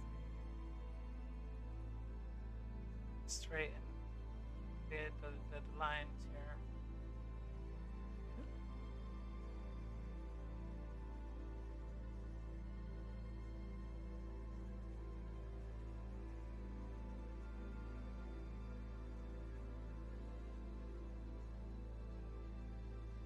There we go.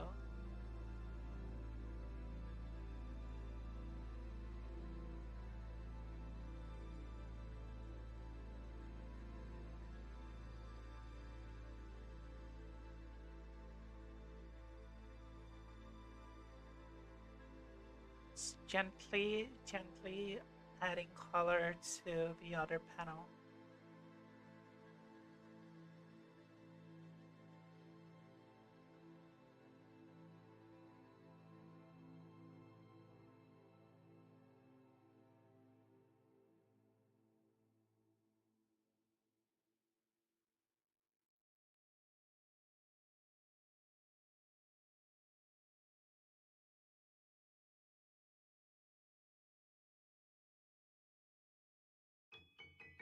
There we go.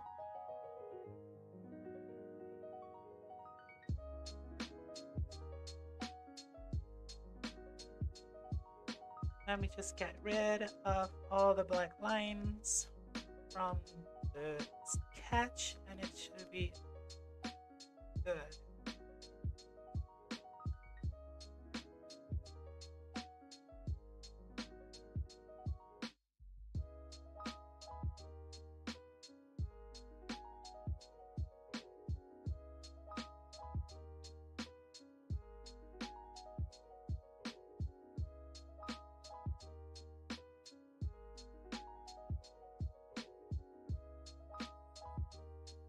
I also need to smoothen this part.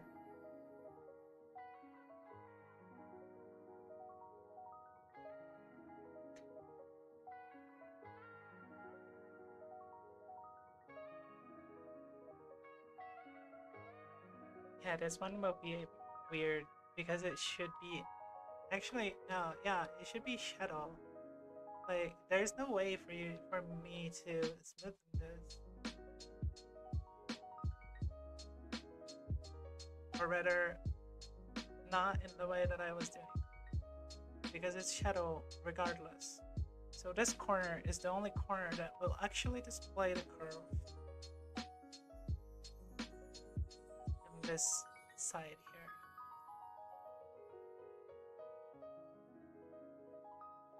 Would be round.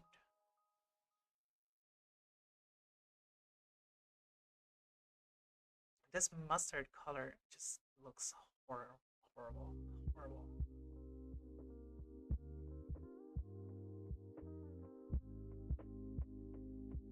I'm gonna change the mid-tone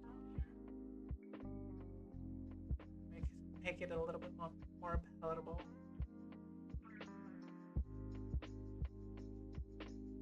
Okay, where have I been?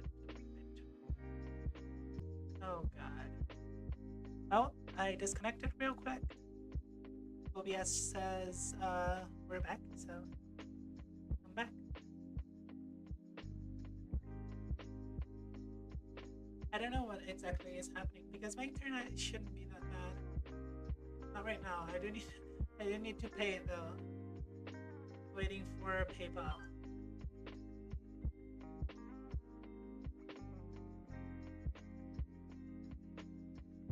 Okay, let's change the mid.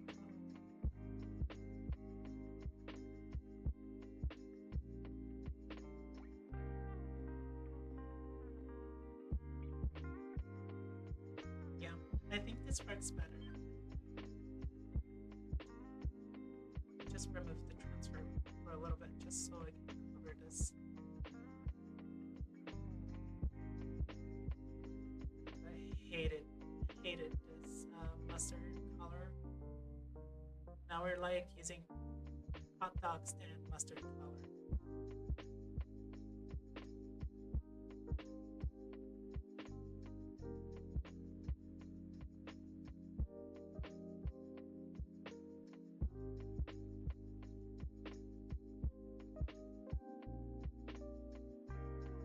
There we go. Like this. I think it works. I would probably, if this had shadows, it would look much better though.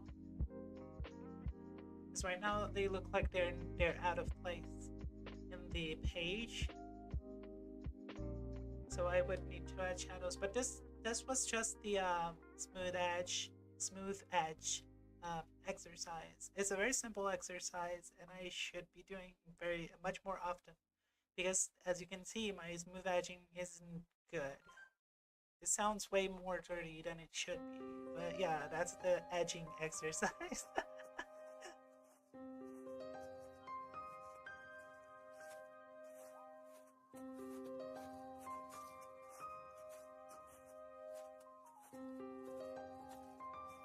I should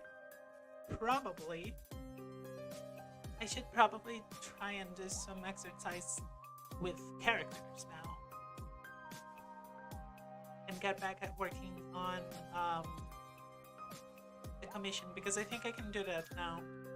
Like I should be alright to do it.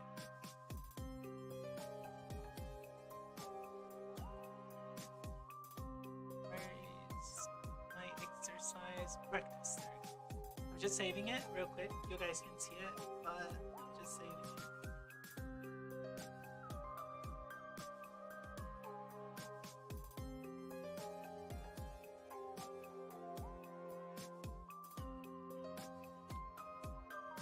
There we go.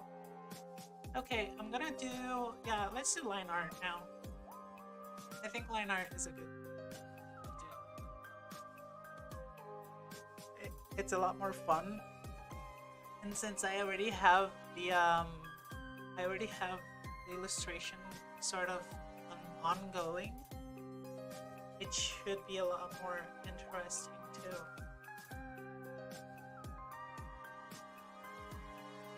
Just need to remember the name. There we go.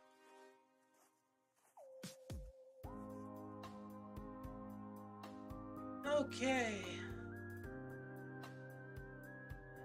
I'm just doing the preliminary. In this one, I'm doing the preliminary line art. It's just like defining the shapes from the sketch so that I can work on the actual line art, like close the edges, etc.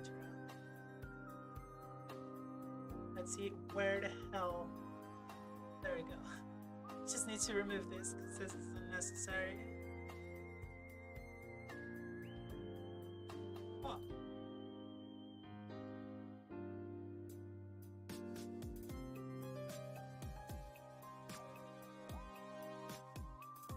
By the way, wild concept. YouTube doesn't have an art section.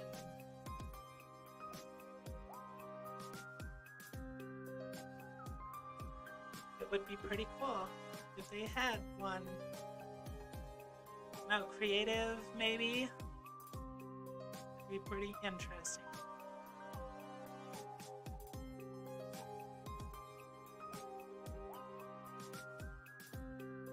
Okay, let's start with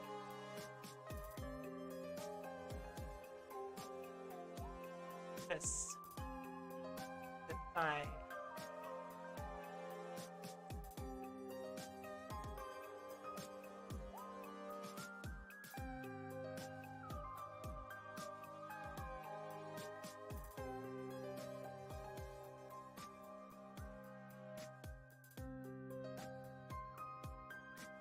Hold on. I need to... Yeah, there we go. I needed to change the minimum diameter because the line was too... I don't know. It was too sharp. Is that the word? Might be the word.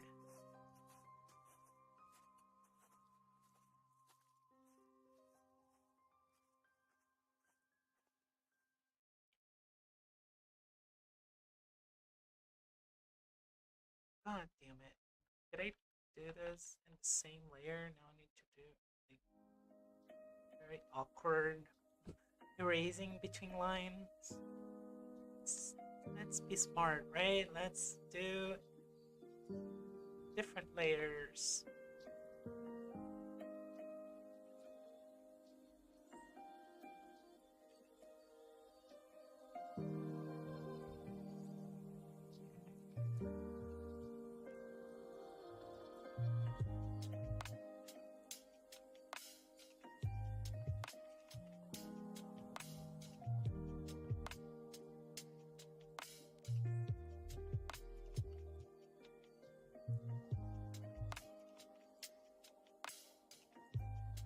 This should be... oh.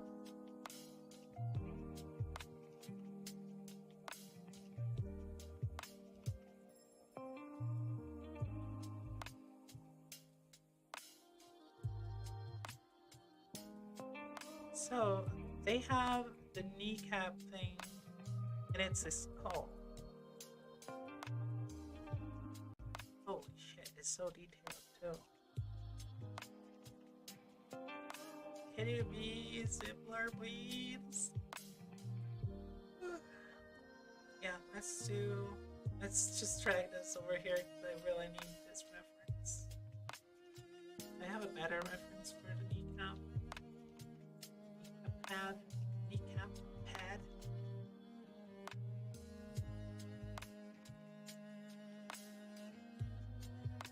Nope, it's gonna be this one. It is a one. Yeah, there we go.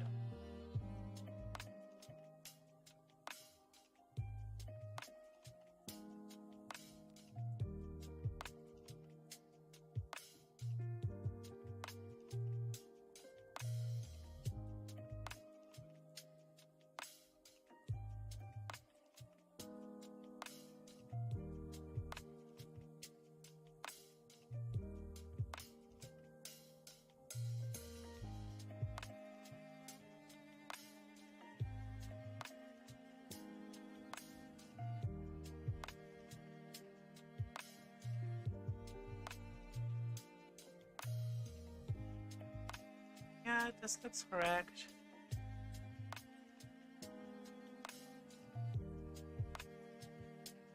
it has the little thing thingamabob going here, and then it goes into this coal. And this coal is like here, maybe? No, it's lower. I marked this coal here. So this.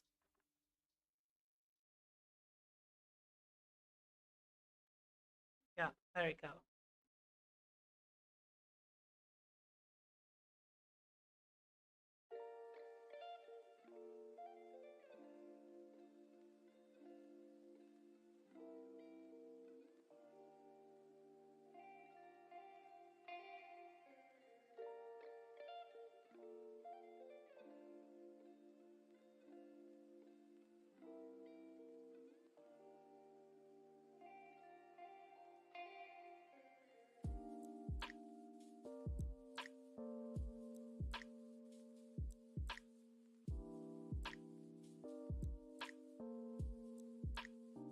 Okay.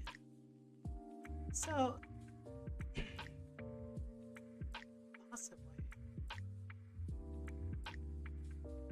I think this is wrong.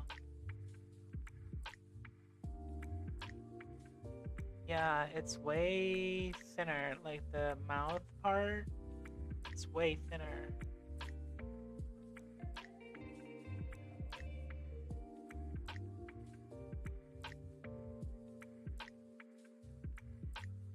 I'm just trying to be as precise with this as possible without sacrificing, like, without going too much into detailing.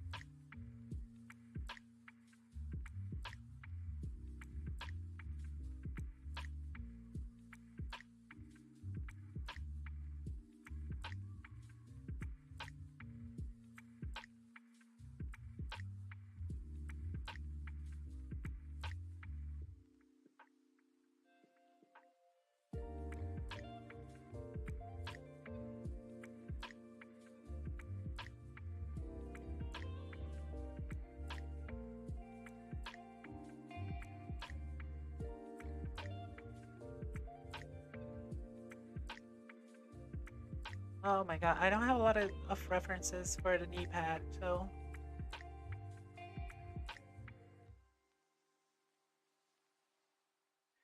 it will be a guess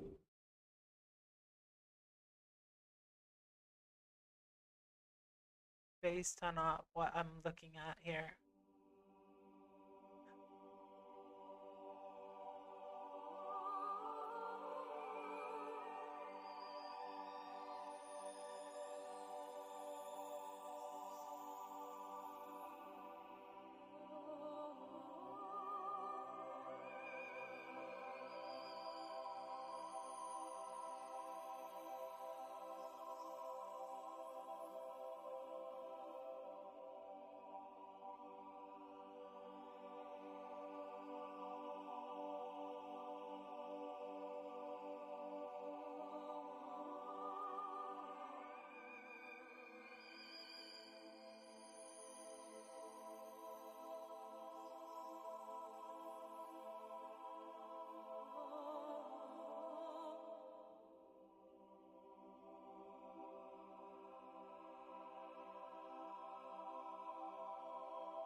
Okay.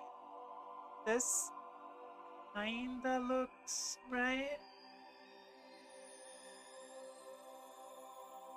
There's still the matter of the little thing here.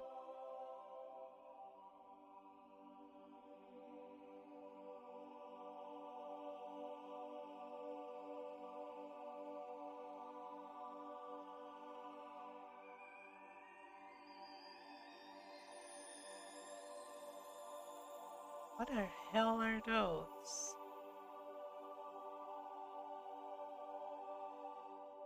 I don't know. I'm gonna have some artistic like freedom here because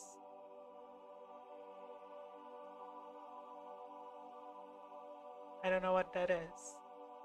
The thing. Maybe it's more of the rings.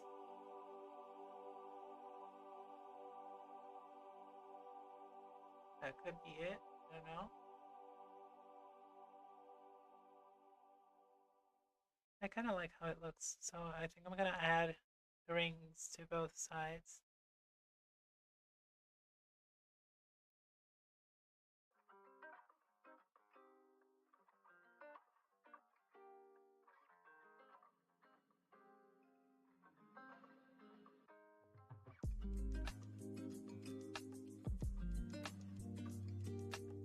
Oh boy.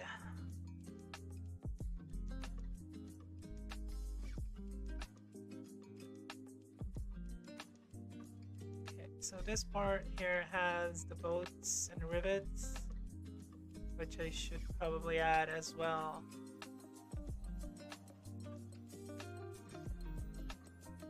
It's like a crown.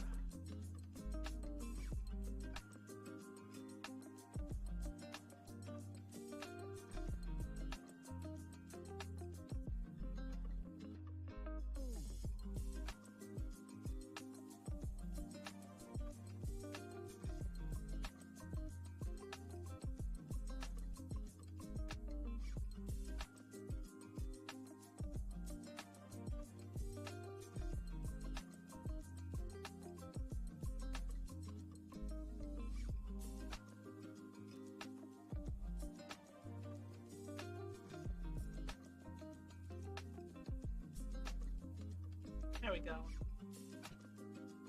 Some basic rivets.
Okay, let's do exactly what I did in the other side.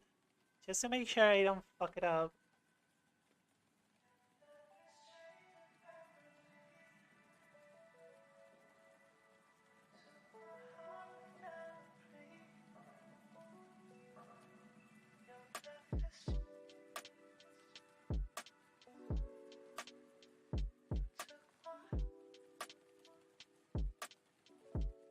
This time I will have to do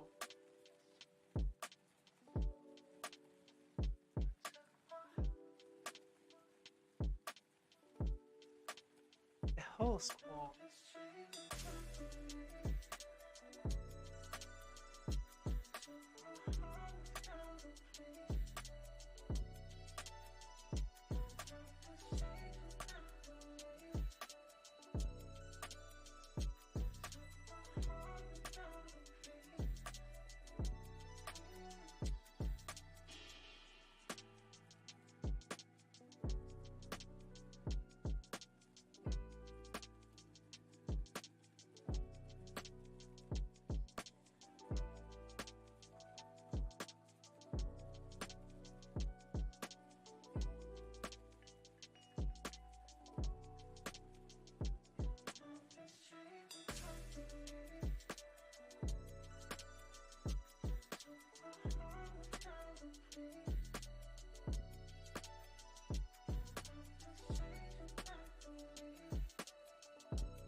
we go.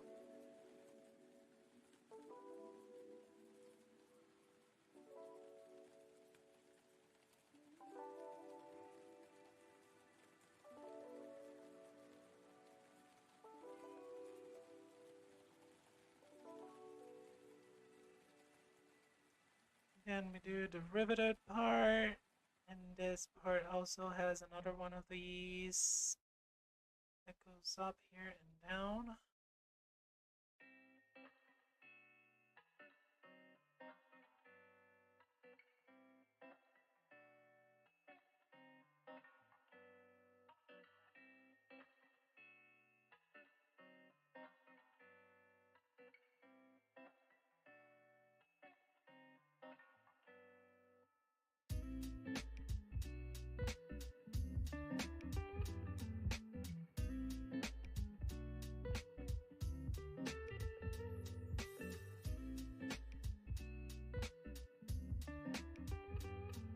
There we go. That looks a lot better actually. I'm gonna do the same here.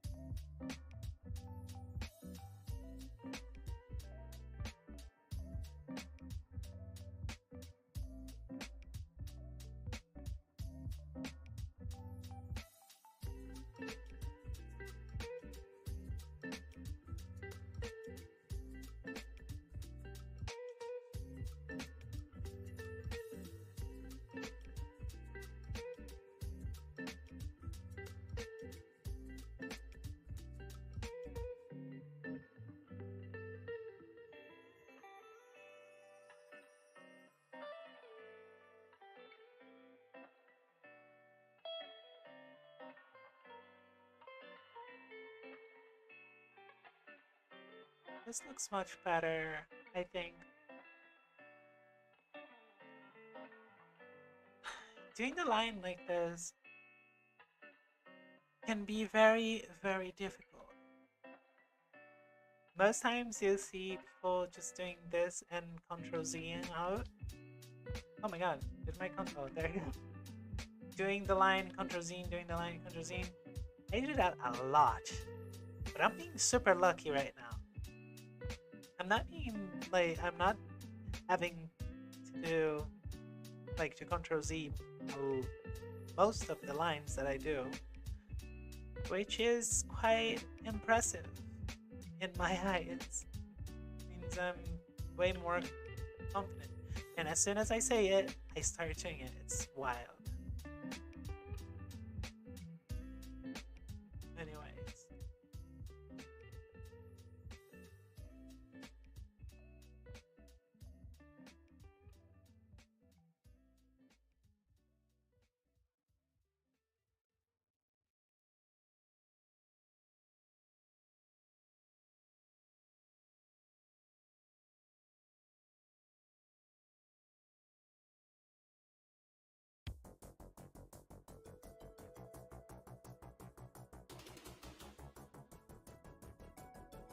These should probably have leather straps.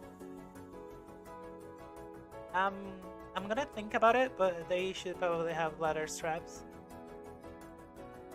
I don't think I'm gonna do them now, though.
kills me right now.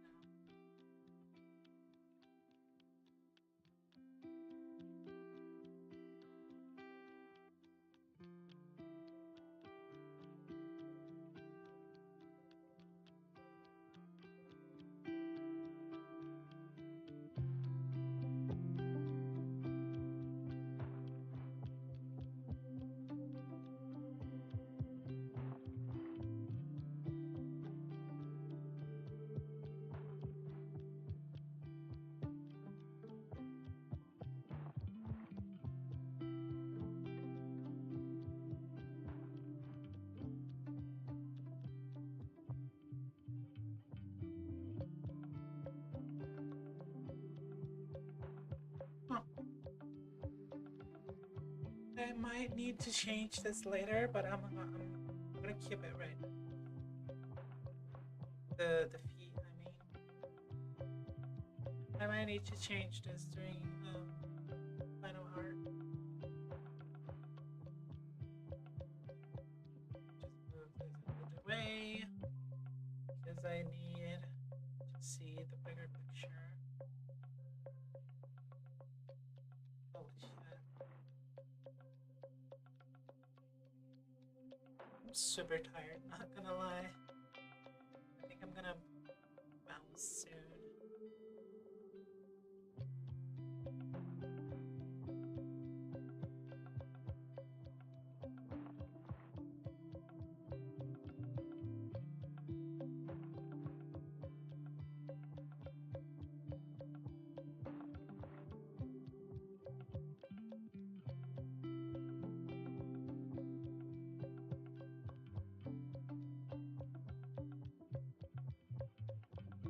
I wish I could play video on stream, but video games tank my like.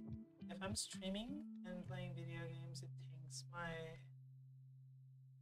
stream performance and the game performance. So I just don't do it. But I wish I could. It would be pretty fun.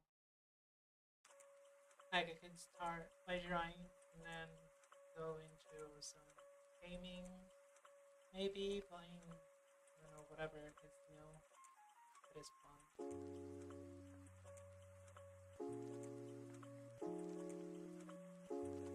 No cloud chasing either, just genuine fun with video games. That would be pretty cool.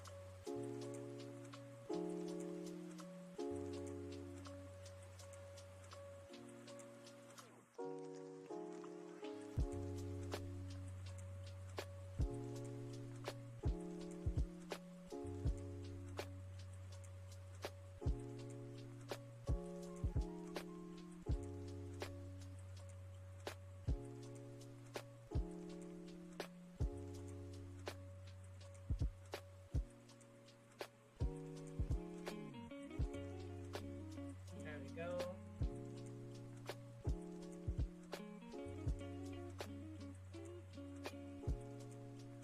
I'm gonna have to redo all the wing, the feather tubes or whatever, because they're not looking good.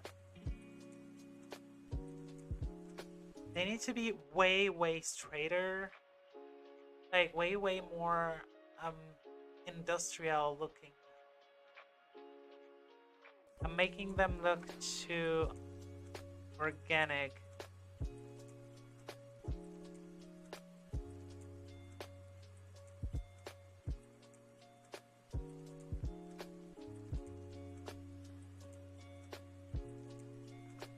They need to be like perfectly aligned, like they came out of factory.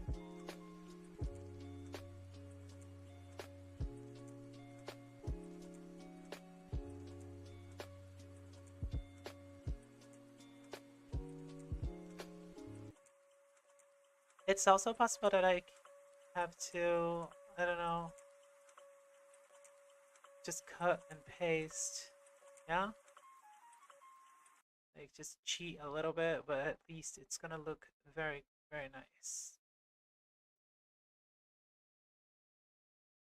Yeah, this looks much better. 100%.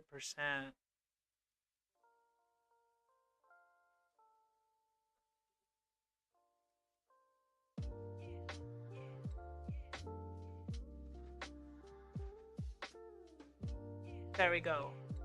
We cheating. We cheating. But it works.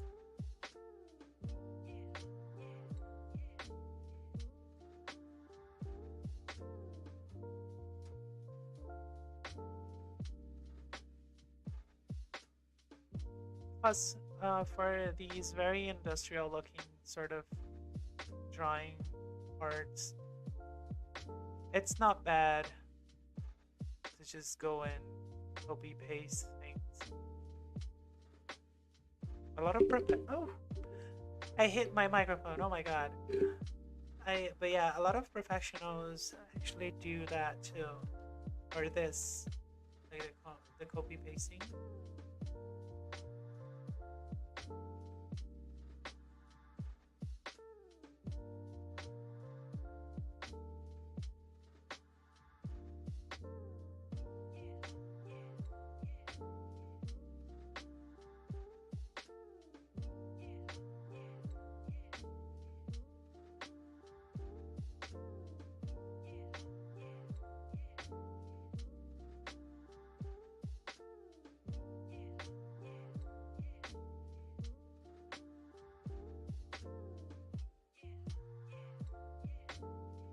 Go. Okay, we're looking good at this one. Probably should just erase all the extra shit. There we go. Oh my god.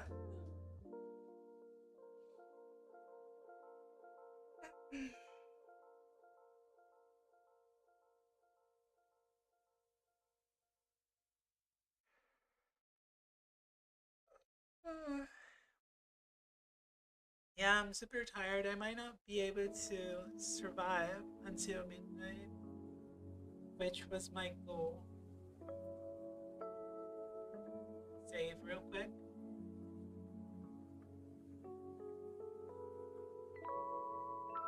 Bro, I have no fucking interaction on Twitter. It's wild. People, like, with my stream stuff at least. I wish people at least liked it or whatever.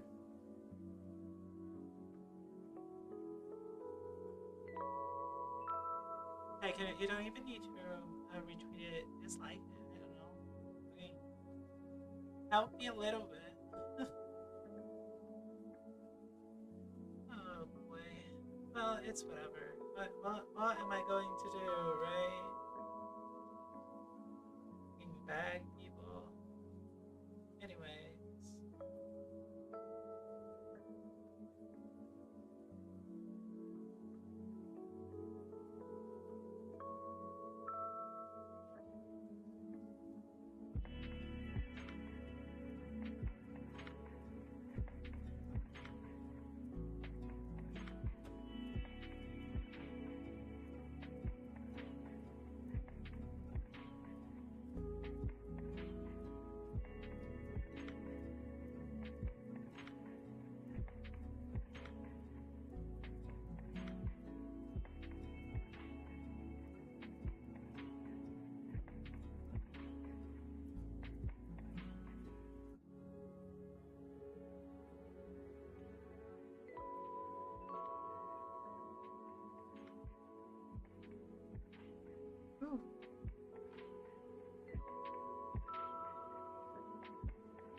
Anyways, I guess we're not surviving the, I'm not surviving the fucking till midnight. It's almost 10 p.m. here, and I'm super tired. I already streamed for very long, and yeah, it was fun. I did some stuff, watched a video, and yeah, I don't know. But tomorrow is another day. Maybe if I keep doing this, slowly people will watch and talk to me. Because I like talking to people. So, yeah, talk to me whenever I'm live.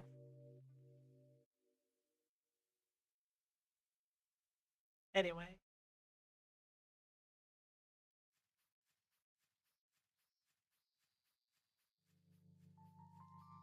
Thanks for watching. As I said yesterday, I don't know how to end these, so yeah, have a good one.